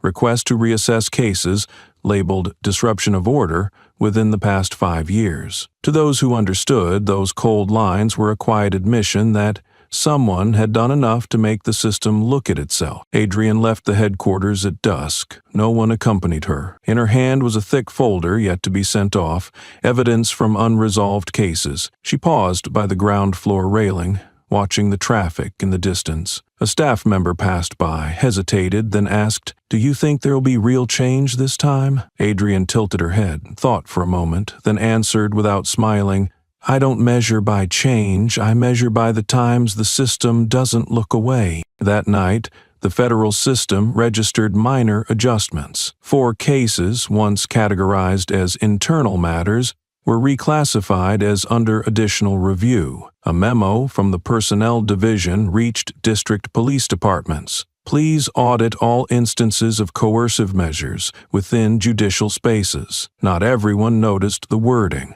but to those who had witnessed legalized indifference, it was a sign the door was slowly opening, letting outside air in. A few days later, a local newspaper published an editorial, avoiding scandal and names. The headline asked, "If you saw someone dragged out of a courtroom, what would you do?"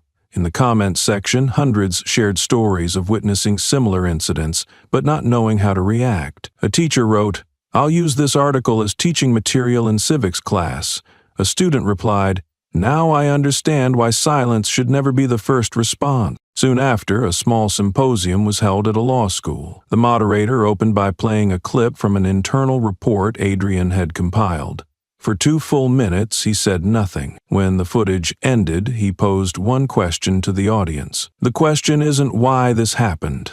It's why we decided it was small." Elsewhere, hundreds of miles away, a young officer, newly reassigned, requested to transfer to the Conduct Review Unit. He had once stood in that courtroom, hand on his camera, but chose not to film. In his transfer request, he wrote, "I want to relearn how to hold the camera, not to post online, but so I don't turn away when something's wrong." Adrian didn't appear in any of those places. She continued her work in the same office, asking for no raise, proposing no commendation. When asked why her name wasn't in the official report, she gave one answer: "I came so the system wouldn't need to remember my name, just the lesson." And somewhere in the thousands of records, files, and silent stares, that lesson had begun to be read again, page by page. Shaw sat in the hearing room, his back straight against the chair, his eyes trying to remain calm but still carrying traces of internal conflict. When the question was asked, the room fell completely silent.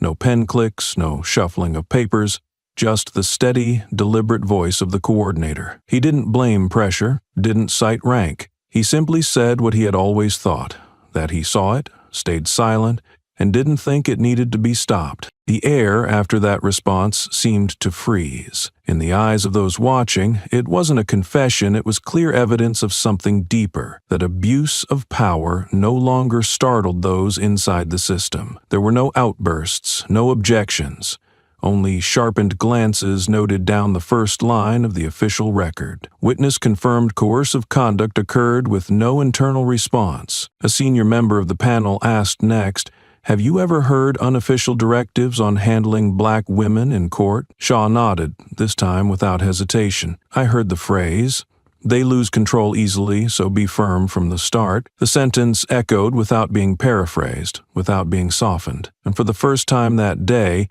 no one dared to look directly at the speaker, not because he was a villain, but because what he said had long been normalized across departments. Adrienne sat at the end of the table, taking no notes. She had heard too many denials during the past 3 weeks of investigation and more than a few rationalizations for apathy. But Shaw's words carried a different weight, not because they were shocking, but because they were said with calm detachment, a kind of admission without remorse, because it had never been considered wrong. After the hearing, the transcript was sent to the Federal Personnel Oversight Unit. The head of the Behavioral Review Task Force wrote a single line of commentary. The level of internal desensitization exceeds acceptable thresholds. The sentence carried no legal weight, but it was the heaviest conclusion in the entire disciplinary process. It signaled that the problem was no longer individual actions, it was a whole mechanism that had allowed misconduct to persist as if it never needed correction. That evening, Adrienne returned to the office before all the lights went out. She paused at the badge scanner, looking at her ID card, the right edge scratched. A small mark, but one that reminded her this job was not for those who simply wanted to pass through and retreat. Among the unread emails was a message from a colleague in another state. "I'm reopening one of our old coercion cases. Thank you for reminding us that standing tall doesn't require someone else to flip the switch first." She didn't reply immediately. She flagged the message as priority and resumed reviewing records of staff transfers following internal complaints. Most had no explanation attached. But as the data unfolded, she noticed a pattern. Many had been labeled lacking collaborative aptitude, a vague phrase, yet in this system, often enough to remove someone from positions of influence. Adrienne added a new item to her action plan. Review all unexplained personnel transfers from the past 4 years. As she typed the final keystroke, she paused briefly, then added a personal note. Don't measure by how many cases get reopened. Measure by how many people no longer get pushed out for telling the truth. She saved the file to the internal drive, naming it Shaw 12, not as punishment but as a reminder that a late admission is still better than silence forever. Shaw remained silent after that question. No one urged him to speak. Adrienne didn't repeat herself, but that lack of follow-up made the pause heavier than any formal indictment. Everyone in the internal affairs room felt it, not as immediate shame, but as a confrontation that had to happen, because that question wasn't just for Shaw. It rang out like a simple bell, not easily ignored by anyone who had ever chosen to stay still in the face of wrongdoing. Shaw straightened up, hands clasped together. He didn't try to defend himself, nor did he attempt to prove his past innocence. A man who once believed loyalty meant staying silent was now learning to acknowledge what should have been opposed. He lifted his head, not toward Adrienne, but toward the nameplate in front of him. There was no applause, no dramatic expression, but for those closely following the investigation, it marked a turning point, the first time an insider witness acknowledged his ethical boundaries without being forced to. After the hearing, Adrienne left the room without a word to Shaw. She knew that sometimes the goal wasn't to make someone bow their head, but to help them lift it at the right moment in the right way. Hours later, an internal note was updated. Witness Shaw. Cooperative. Confirmed sequence of alleged conduct. But beyond that procedural line, what lingered was a personal decision. Shaw sent an email requesting a temporary withdrawal from duty, stating simply, "I need time to relearn what's right from the beginning." Adrienne read the email near midnight, lit only by her computer screen and the soft hum of the ceiling fan. She didn't reply or add any comment to Shaw's file. Instead, she quietly closed the browser window and reopened a saved document titled Evasion Behavior File. With her left hand, she typed the final line, "When someone no longer justifies their silence, they don't need to be punished.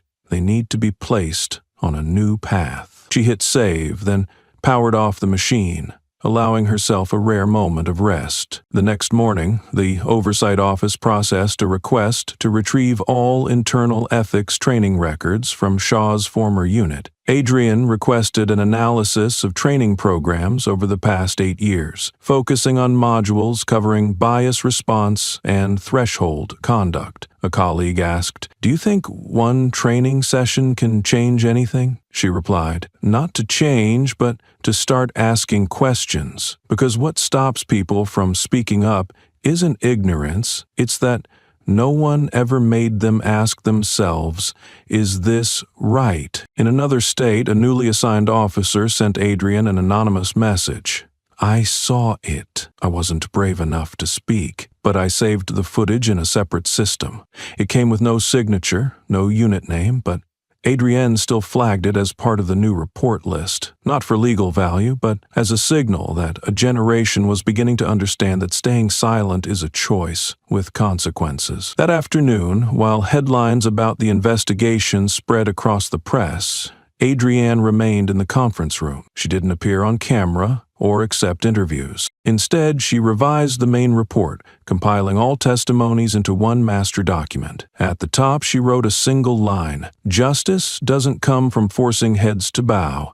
It comes from not allowing those bowed in shame to stay hidden." The file was sent to the Department of Justice, concluding the first phase of the investigation. But for Adrienne, it was a beginning.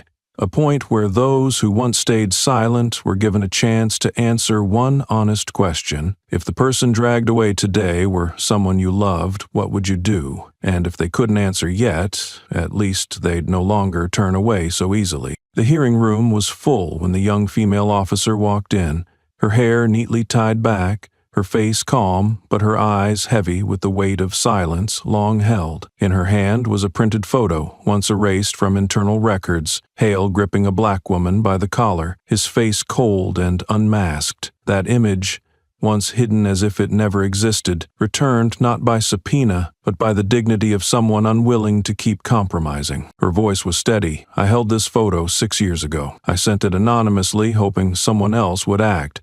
But now I know no one will if I don't." Eyes fixed on her, she continued, "I was afraid of losing my job, of being sent away, of isolation. But more than anything, I feared the day I couldn't look in the mirror and believe I wore the badge for the right reason." When asked why she spoke out now, she replied, "Because for once, I believe someone will stand with me instead of stepping back." The room shifted. It was no longer just protocol. It was a reckoning. Across the room, officials silently took notes. No one objected. The photo was undeniable, and so was her voice, clear, unwavering, needing no sympathy, only acknowledgement. She handed the photo to Adrienne Rowe. "This used to have no place in the file. Now it does." Adrienne nodded, understanding this wasn't a leak, but a restoration of truth. That same day, Adrienne submitted a request to review all files removed in the past 6 years. When warned that many would be implicated, she answered, "I'm not here to protect people. I'm here to protect the truth." By evening, the story spread. Public focus shifted from a feud to a system-wide pattern. A headline read,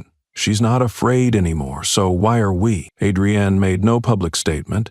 She simply emailed the young officer, "You're now a key witness," and in the message, "The moment you stepped forward, you weren't alone." Then she shut her laptop, leaving with no documents, only the quiet certainty that one photo, buried for 6 years, had finally cleared what the system once refused to see. After the explosive hearing, the official internal report was released under the signatures of 3 federal oversight commissioners. Its first sentence drew attention: "Terminate the coercion search policy within court premises." This was more than an administrative directive. It marked the end of a power philosophy once used to justify control, intimidation, and the exclusion of those who didn't fit the default mold. Without further debate, the report's dry language confirmed that what Adrian and others had done was no longer a matter of raising concerns.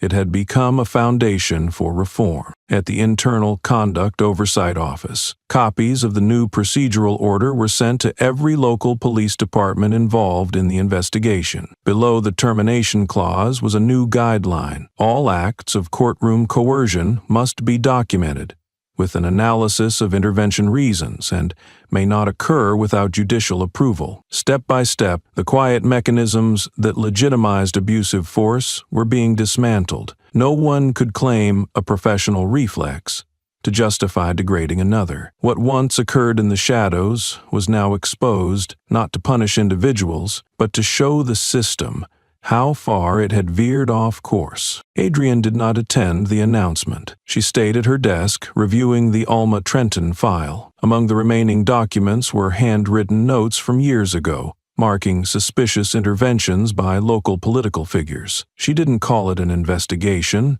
nor a pursuit. To Adrienne, it was simply finishing what had been left undone, because justice cannot operate on a foundation of forgotten memories. That afternoon, a group of new law students arrived to tour the case processing system. They didn't know the woman meticulously reviewing files before them had shaken an entire local police structure for months. One student quietly approached and asked, "Are you Adrienne Rowe?" She paused, looked up, and nodded. The young man murmured, "I'm studying human rights law. Your story came up in class." She didn't respond, only nodded again, as if acknowledging it without needing to say more. That evening, a high-level internal meeting was held online with representatives from states that had previously implemented expanded coercive policies. Over 3 hours, nearly 100 case files were ordered for reassessment under the new rules. A representative from the South admitted, "We used to pride ourselves on courthouse security. Now, we have to admit that safety sometimes meant the silence of those never given a choice." For the first time, such words entered the official record. Direct, unguarded, and without qualifiers. Adrienne did not join the session. While others debated, revised, and rephrased policy, she quietly submitted the final statement from a young female officer to the secure archive. She didn't need her name on the reforms. For Adrienne, the greatest value of action was not being recognized, but in ensuring it lived on, compelling others to keep doing what's right, even after the lights were off. That night, on her way home, she walked past the old housing block where cameras were once disabled under the excuse of system maintenance. A group of teens gathered near the basketball court, playing a quiet recording from the latest hearing. No one narrated, no one explained, they just listened, as if trying to memorize a tone long absent from the justice system, the tone of someone telling the truth and standing firm in a place where truth had no precedent. The intern had curly, unruly hair and a slight tremor in his hand as he took notes. He didn't represent anyone,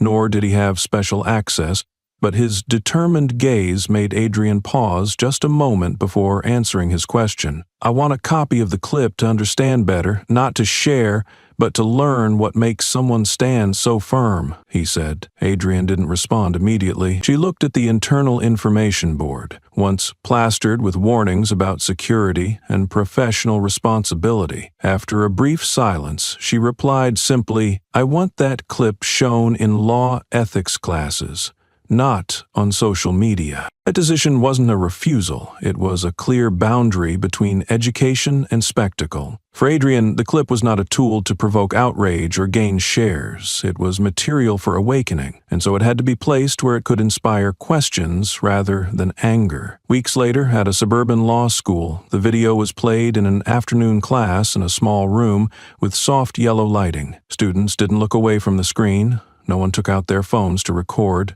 The professor said just one sentence before pressing play. "Let's see what happens when the most wronged person is also the one who keeps their dignity." After class, many students wrote reflections. Some admitted they never thought police could do such things during a trial. Others confessed they had once believed removals were justified if the person caused disruptions. But for the first time, they saw pain that needed no shouting and understood that laws shouldn't be written based on who is deserving of bad treatment. One female student emailed Adrienne, writing, "I've never seen a woman who didn't fight for victory, yet silenced an entire class." Adrienne received a summary from the school. Most students supported adding the video to the mandatory curriculum.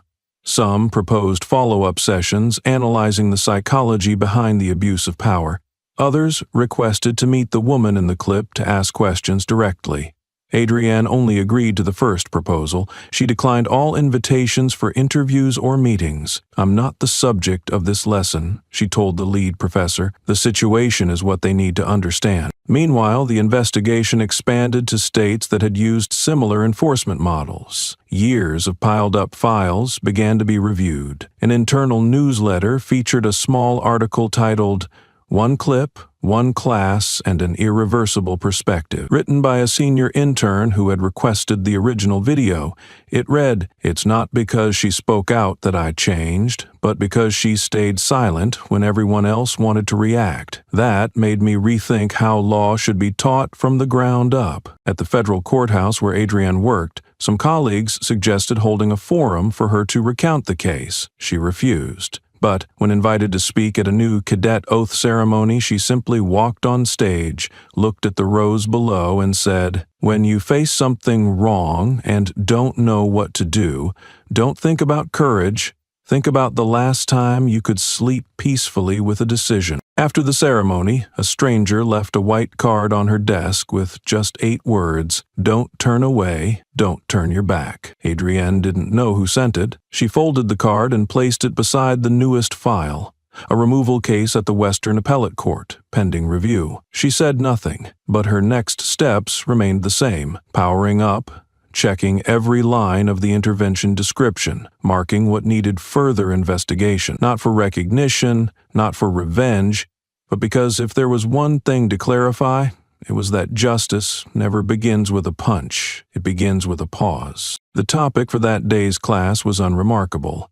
The slide's title read simply, "Not All Victims Scream." But as the clip played, the silence in the room thickened instantly. Frames showed Adrienne being pulled from her courtroom seat, wrists twisted, her gaze neither panicked nor evasive. Students used to images of victims yelling or resisting finally realized there was a kind of reaction that caused no uproar but shook the whole system. When she pulled out the badge, the camera trembled from the jolt. The instructor paused the video. The screen's light cast across young students' faces. Most had never faced racial conflict in law enforcement, but now they were silent. No one mentioned rank. No one discussed her title. The instructor tapped a pen on the desk and asked, "Right now, who do you see? A black woman pulled from her seat? Or an agent waiting for your mistake?" It wasn't a question that needed answering. It forced each student to face their own bias, the gut reaction they might not want to admit. Some leaned forward, others scribbled notes. One student whispered, "What am I seeing?" A girl beside him, eyes red, said softly, "I used to think quick reactions meant doing right. Now, I'm not sure." That class turned the video into more than just material. It became a mirror for professional conscience. In their final papers, many wrote they'd never ignore silence during enforcement again. Some called for curriculum changes. One quoted Adrienne, "Justice doesn't start with power.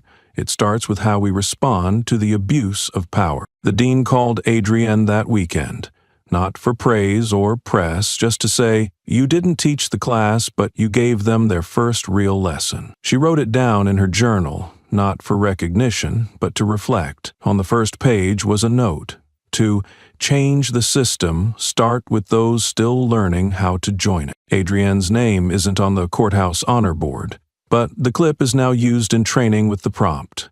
When law and ethics diverge, which will you choose? Advisors proposed it guide abuse reporting reforms, stressing silence should never equal consent. In one session, Adrienne asked interns, "If you saw a colleague grab a woman by the collar in court, what would you do?" One student replied, "I'd intervene, but I need to learn how to do that without losing my job." She nodded, not because he was right, but because he admitted fear without hiding it. "We don't need perfect people," she said. "We need brave ones who know when to correct themselves." It wasn't in the textbook, but it became the most quoted line. Months later, the clip still circulated in quiet training rooms. No one asked Adrienne what she wanted. She never spoke of credit.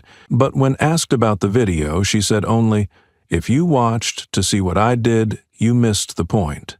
Watch to remember what you'll do when it's your turn." The note pinned on Adrienne's office board was simple and unassuming. "Thank you for not turning away." It had no signature or extra remarks, but everyone who entered knew it came from law students who had written after the first class, where the courtroom clip was shown. They called her the one who made justice heard without a microphone. In the days following, more students came by her office. Some just to see the woman who stood steady amid turmoil, others to leave quiet notes slipped under the door when it was closed. Adrienne never responded directly, but she kept every message carefully pinned, as if preserving proof of the silent justice she had chosen to pursue. A week later, at a judicial reform conference, Adrienne declined an invitation to speak, but asked that the clip be shown instead. "Let people see themselves in it," she said. After the screening, no one left without quietly reconsidering their role in witnessing injustice and wrongdoing. The conference led to calls for reform,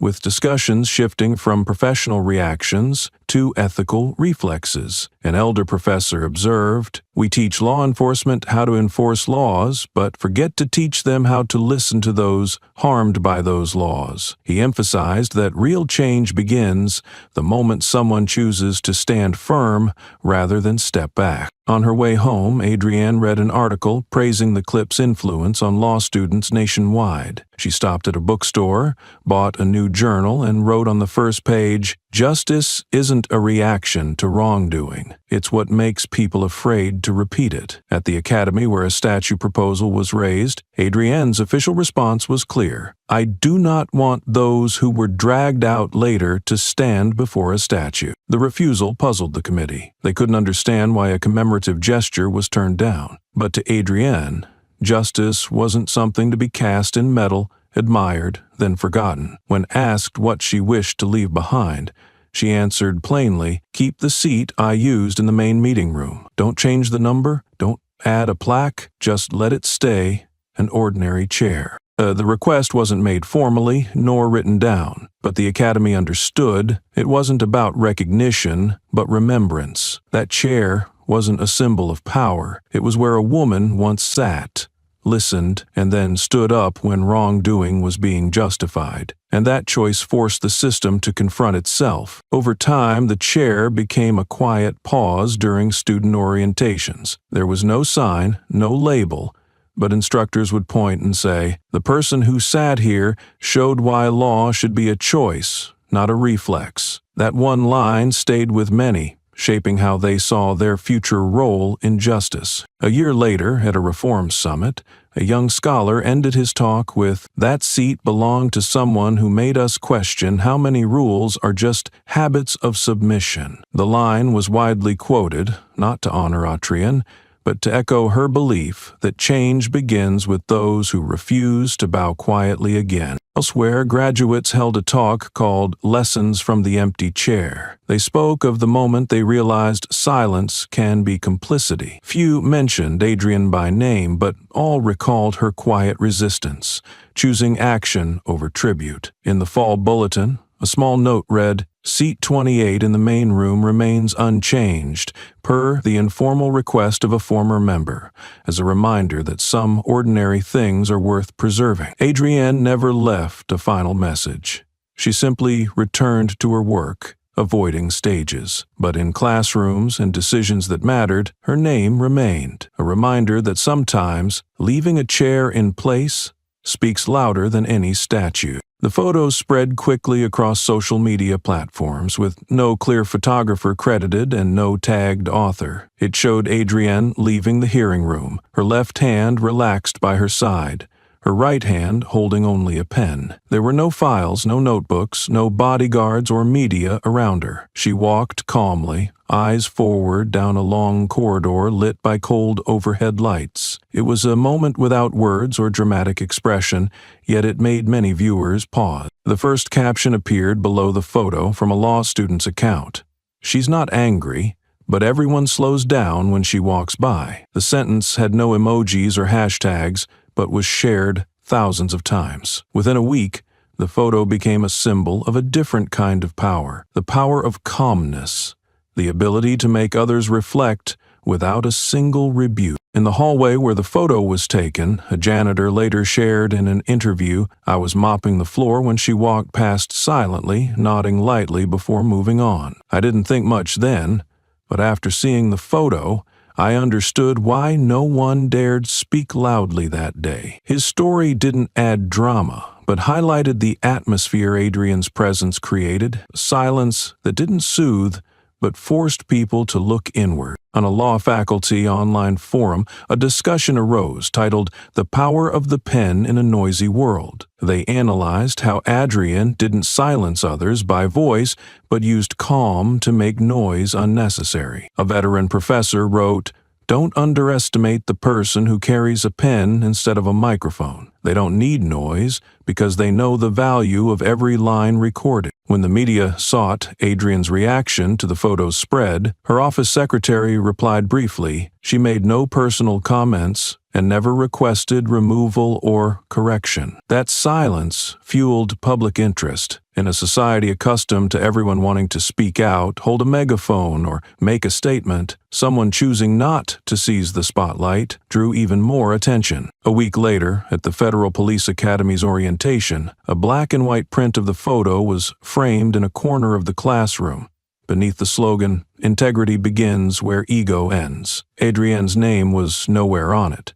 No description of context was given, but the ethics professor pointed to the image and said, "She does not represent victims or heroes. She represents the question, what will you do when everyone else chooses silence?" Another law instructor told students that Adrian's carrying a pen was more important than any expression or words. The pen was not just a tool, but a symbol of the responsibility to record the truth. At that moment, Adrian needed no files, only a pen, because everything else was already prepared, supported by her unwavering faith in justice. The photo continued to appear in presentations, academic research, and law enforcement ethics courses, yet no article has fully captured the feeling it conveys, perhaps because the weight of a woman walking calmly through a sea of eyes, seeking no power but causing power to pause and give way, cannot be measured in shares. It can only be felt in the moment when all surrounding noise suddenly becomes unnecessary. An internal article by an FBI representative appeared in a restricted law enforcement journal. The headline wasn't dramatic, not in all caps, but every word carried weight. Inspector Rowe didn't break the system. She made it face itself. It wasn't flattery. It wasn't official praise. It was recognition from within, from those who knew the difference between reform and rupture, resistance and reckoning. They didn't see her as a threat, but as the one who forced the institution to confront what it had long chosen to ignore. The piece spread fast across agencies. It was quoted in training rooms and printed in Federal Academy materials. One instructor told his class, maybe for the first time in years, justice isn't a slogan, it's something someone lived when it was easiest to pretend. No one asked questions. They just wrote it down. The lesson wasn't in the words, it was in the presence of someone who had lived through it and left a mark without needing applause. As for Hale, who once made headlines after his internal hearing, his exit was almost too quiet. No press release, no farewell. His badge disappeared from the system in one morning, his files archived.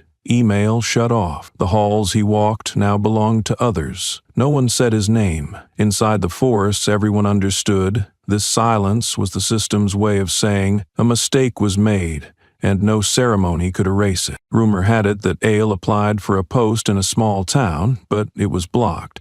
In a closed meeting, one HR officer said, "We can't let someone who once used power against the law return to power anywhere." That line made it into the minutes, not to accuse, but to show silence won't mean forgiveness. Even a quiet system, if it means to change, must begin with small acts, like refusing to welcome back those who never owned their wrongs. That, some say Hale still lives in his old neighborhood, keeps to himself, walks early. One man said he stops outside the pharmacy, stares through the glass, then leaves. Doesn't go in, doesn't speak. No one concluded. But the story lived on as a reminder that Adrian's impact wasn't about winning. It was about forcing everyone, even those untouched, to reconsider who they were. At a police academy conference, a professor opened with the same FBI line. She didn't break the system.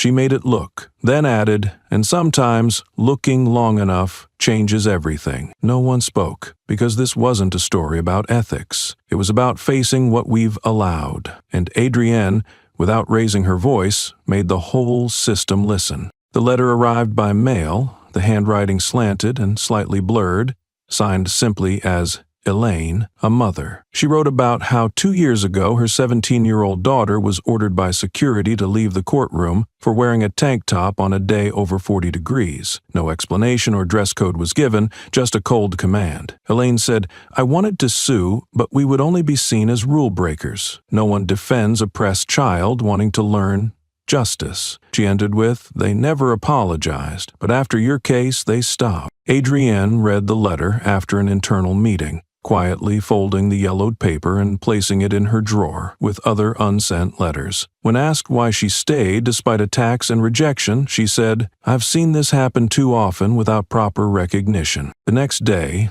Adrienne attended a conduct review, where a new rule was added. Attire is not grounds to exclude lawful court attendance. No source or names were mentioned, but Adrienne knew every change needs a start, sometimes from someone writing down what was once invisible. That week, a judicial assistant showed Adrienne the Academy handbook, quoting, "We don't change laws because the strong demand it. We change them because the weak dared to say the system was wrong." Adrienne neither confirmed nor denied who wrote it, believing the message mattered more than the author. When a former journalist invited Adrienne for an interview, she declined, saying sensational headlines would dilute the real lesson, justice's quiet, ongoing struggle. She stayed at her desk, marking an old case resolved, adding to her journal, "Today, another girl learned justice without changing her clothes." At a tense meeting, a senior officer who once opposed reopening the case finally said, "Thank you for keeping your composure." Adrienne looked at him, not with agreement or denial.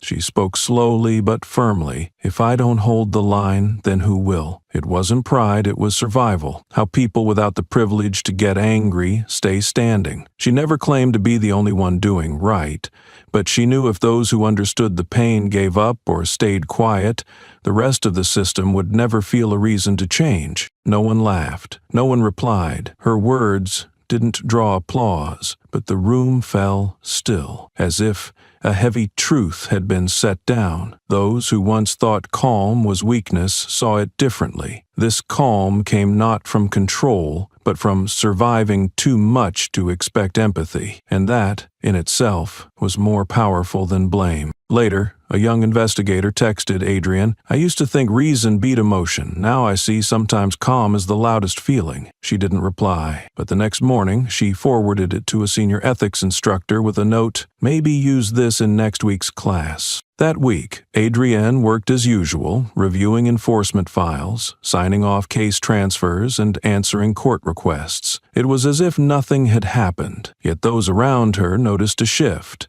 Fewer interruptions in meetings, quieter hallways, younger officers now choosing their words more carefully, their posture more thoughtful. On Friday, a former senior inspector stopped by her office. "I used to think you liked to make things big," he said. She stayed silent. "Now I think maybe I was the one who made them small by refusing to name them," Adrienne said. Nothing, just gave a small nod, letting him leave with that. To her, calm was never about giving in. It was a choice to protect the truth from being drowned in noise. And in a system built on commands, someone who stands still in silence can shake it more than orders ever could. While many federal agencies launched media campaigns praising individuals who sparked change, Adrienne Rowe's name appeared in nearly all recognition proposals. Some suggested naming a law scholarship after her. Others wanted to include her in a security reform spotlight. Yet, when asked officially, Adrienne sent a brief reply through her secretary. "I do not want my name used to repaint the surface of a system whose core remains broken." She avoided the press, declined seminars, and refused photo ops. Close colleagues knew it wasn't shyness, but a focus on what drove her journey, fundamentally changing how law enforcement engages with citizens. In an internal memo to the task force drafting new enforcement rules, she proposed revising the language for courtroom and public interventions. Most importantly, she recommended changing identify disruption targets to verify presence reasons. For Adrian, a simple shift in wording could spark a broad change in mindset. When officers are trained to identify disruption targets, their instinct is to find fault in every individual they face. But if instructed to verify presence reasons, the process begins with questions, not prejudice. Objective checks instead of default assumptions of danger. At the initial revision meeting, some argued that words alone don't change behavior. Adrian didn't argue back. She gave one example. People don't change because they're ordered. They change when questions force them to rethink. The new draft was then sent to the Department of Justice for review. Command language gradually softened. Technical notes on enforcement were replaced by more neutral, empathetic phrasing. Still, Adrian forbade any mention of her name among the drafters. In her final email, she requested only one line remain unchanged in the preamble. Enforcement cannot be reflexive, it must be a controlled choice, and must have legitimate cause before action. At her workplace on the 3rd floor, former colleagues noted that since the incident, many recruits had begun reading their manuals carefully instead of memorizing lectures. Some rewrote guidelines in their own words for clarity. Others used Adrian's case in group discussions. A small group of interns proposed weekly debate sessions, using wrongful cases as examples to question procedures. Adrian didn't attend those sessions. She didn't have to. What mattered had happened. The system, slowly but surely, was relearning to engage justice not through orders but through questions. And if a phrase could start that, she would keep proposing changes not with speeches but through careful instructions, quiet amendments, and silent requests to write it right. Because she understood change doesn't come from awards, but from language restored to its true purpose, to guide, not to suppress. The chair where Adrienne had been pulled away 6 months earlier remained in place, untouched, as if nothing had happened. There was no nameplate, no sign to recall the past. It was just a regular chair near the center aisle of the courtroom, in the section typically reserved for individuals involved in a case. Among hundreds of identical seats, no one purposely chose it, but no one saw a reason to remove it either. On a quiet morning in early April, a young intern from the court observation program stepped into the courtroom for the first time. She was a black girl with neatly tied curls, wearing a white shirt and worn-out shoes, quietly scanning the room as it began to fill. There were no clear instructions, no one to point the way, yet with a kind of instinct, she walked directly to the chair where Adrian had once been forcibly removed and sat down. A court staff member approached and gently reminded her that observers typically sat in the back rows to avoid confusion with family or witnesses. The girl looked up, showing no sign of embarrassment. Her voice was steady, neither lowered nor sharp. "I'm sitting exactly where I need to be." The reply wasn't loud, but it carried across the room. For a few seconds, everything paused. Then the staffer gave a slight nod and walked away without another word. There was no incident during the hearing, but during the break, some interns whispered to each other about something that once happened with that chair. No one gave details, and no official document ever described it. Still, from that moment, everyone seemed to sense the chair was no longer just furniture. It became a quiet test of change, whether those who came after would still be pulled away or allowed to sit and be heard. The young woman didn't know Adrian Rowe's story. She hadn't seen the video nor heard the details of the investigation. She only felt something about that chair made her not want to leave it. And with that small, nearly unconscious choice, she had touched something the system had once forgotten: the right to be present without needing permission. At the Academy's admin office, the intern coordinator made a simple note. Interns sat in the center section, no issues reported. The note drew no special attention. But a few days later, a line in the student handbook was changed. Instead of seating recommendations, it now reads, "Choose a seat suitable for observation, as long as it does not disrupt the proceedings." Adrienne never heard about that day. She wasn't at the courthouse and didn't check the intern assignment schedule. But later, when a colleague casually mentioned the story, She just smiled, not with pride or emotion, but with quiet calm, as if she had always believed that what is right would continue as long as someone kept it in its place. The chair never became a symbol. It wasn't painted or numbered, but from that day on, those who chose to sit would no longer be pulled away, and those who gave reminders began to speak differently. Not "you should" or "you must," but "do you need any help?" And sometimes, to see where it all began, you only have to look back at a chair that once witnessed a very small refusal, one that was enough to make the system stop. The story ended on a quiet afternoon, no fanfare, no camera lights. Adrienne Rowe left headquarters as she had appeared, calmly, needing no witnesses or farewell. While everyone was busy with their daily tasks, she left a single note on her desk that read, "Don't choose silence just because someone has no name." No lengthy message, no warning sign, but its simplicity made the message unforgettable. Later, a young staff member found the note while cleaning. Instead of tossing it into recycling, she pinned it on the main hallway bulletin board. Usually filled with dry administrative papers, this note began to draw attention. No one was told to read it, but from interns to seasoned staff, everyone paused briefly before it. The words weren't aimed at anyone in particular, but at all who had witnessed wrongdoing and didn't know what to do. Since then, no one laughed off or ignored anyone called by the wrong name in court, whether an immigrant woman with an unfamiliar surname, a young man without a title, or a quiet single mother sitting in the back row. They all were heard. Adrienne's silent presence changed what it meant to be worthy of being heard. It wasn't about having the loudest voice, but about standing tall even when no one calls your name right. Adrienne's story is not a harsh indictment or a loud campaign for justice. It's a chain of quiet, steady choices with lasting impact. She never appeared in the media, nor hung medals in an office. But every time someone stops instead of walking away, every time a law student learns to scrutinize enforcement, and every time a citizen stands in court and isn't dragged away, that legacy lives on. The greatest lesson isn't in policy changes, but in small acts. A student sitting where once forbidden, a young officer presenting a photo removed from records, or a mother writing to say, "My daughter is no longer kicked out of court." These silent pieces together build real change. Justice here doesn't come with gavel bangs or grand verdicts. It arrives when someone stays calm instead of angry.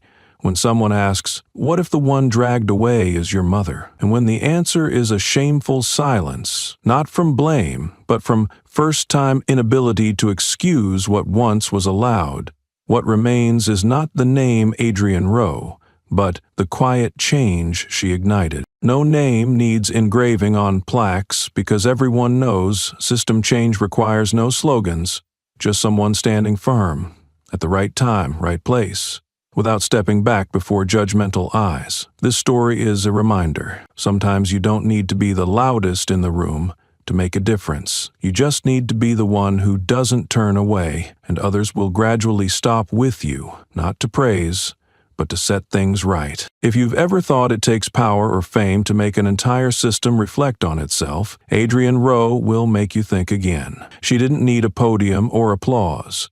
Just one steady step, one upright stance, and one sentence. Enough to make even the most seasoned pause. Justice, sometimes, doesn't come from those who speak first, but from those who choose silence at the right moment, letting truth speak for itself. And if you still remember this story today, remember the most important part. No one needs to know your name for you to do what's right. You only need to begin. Someone else will take it from there.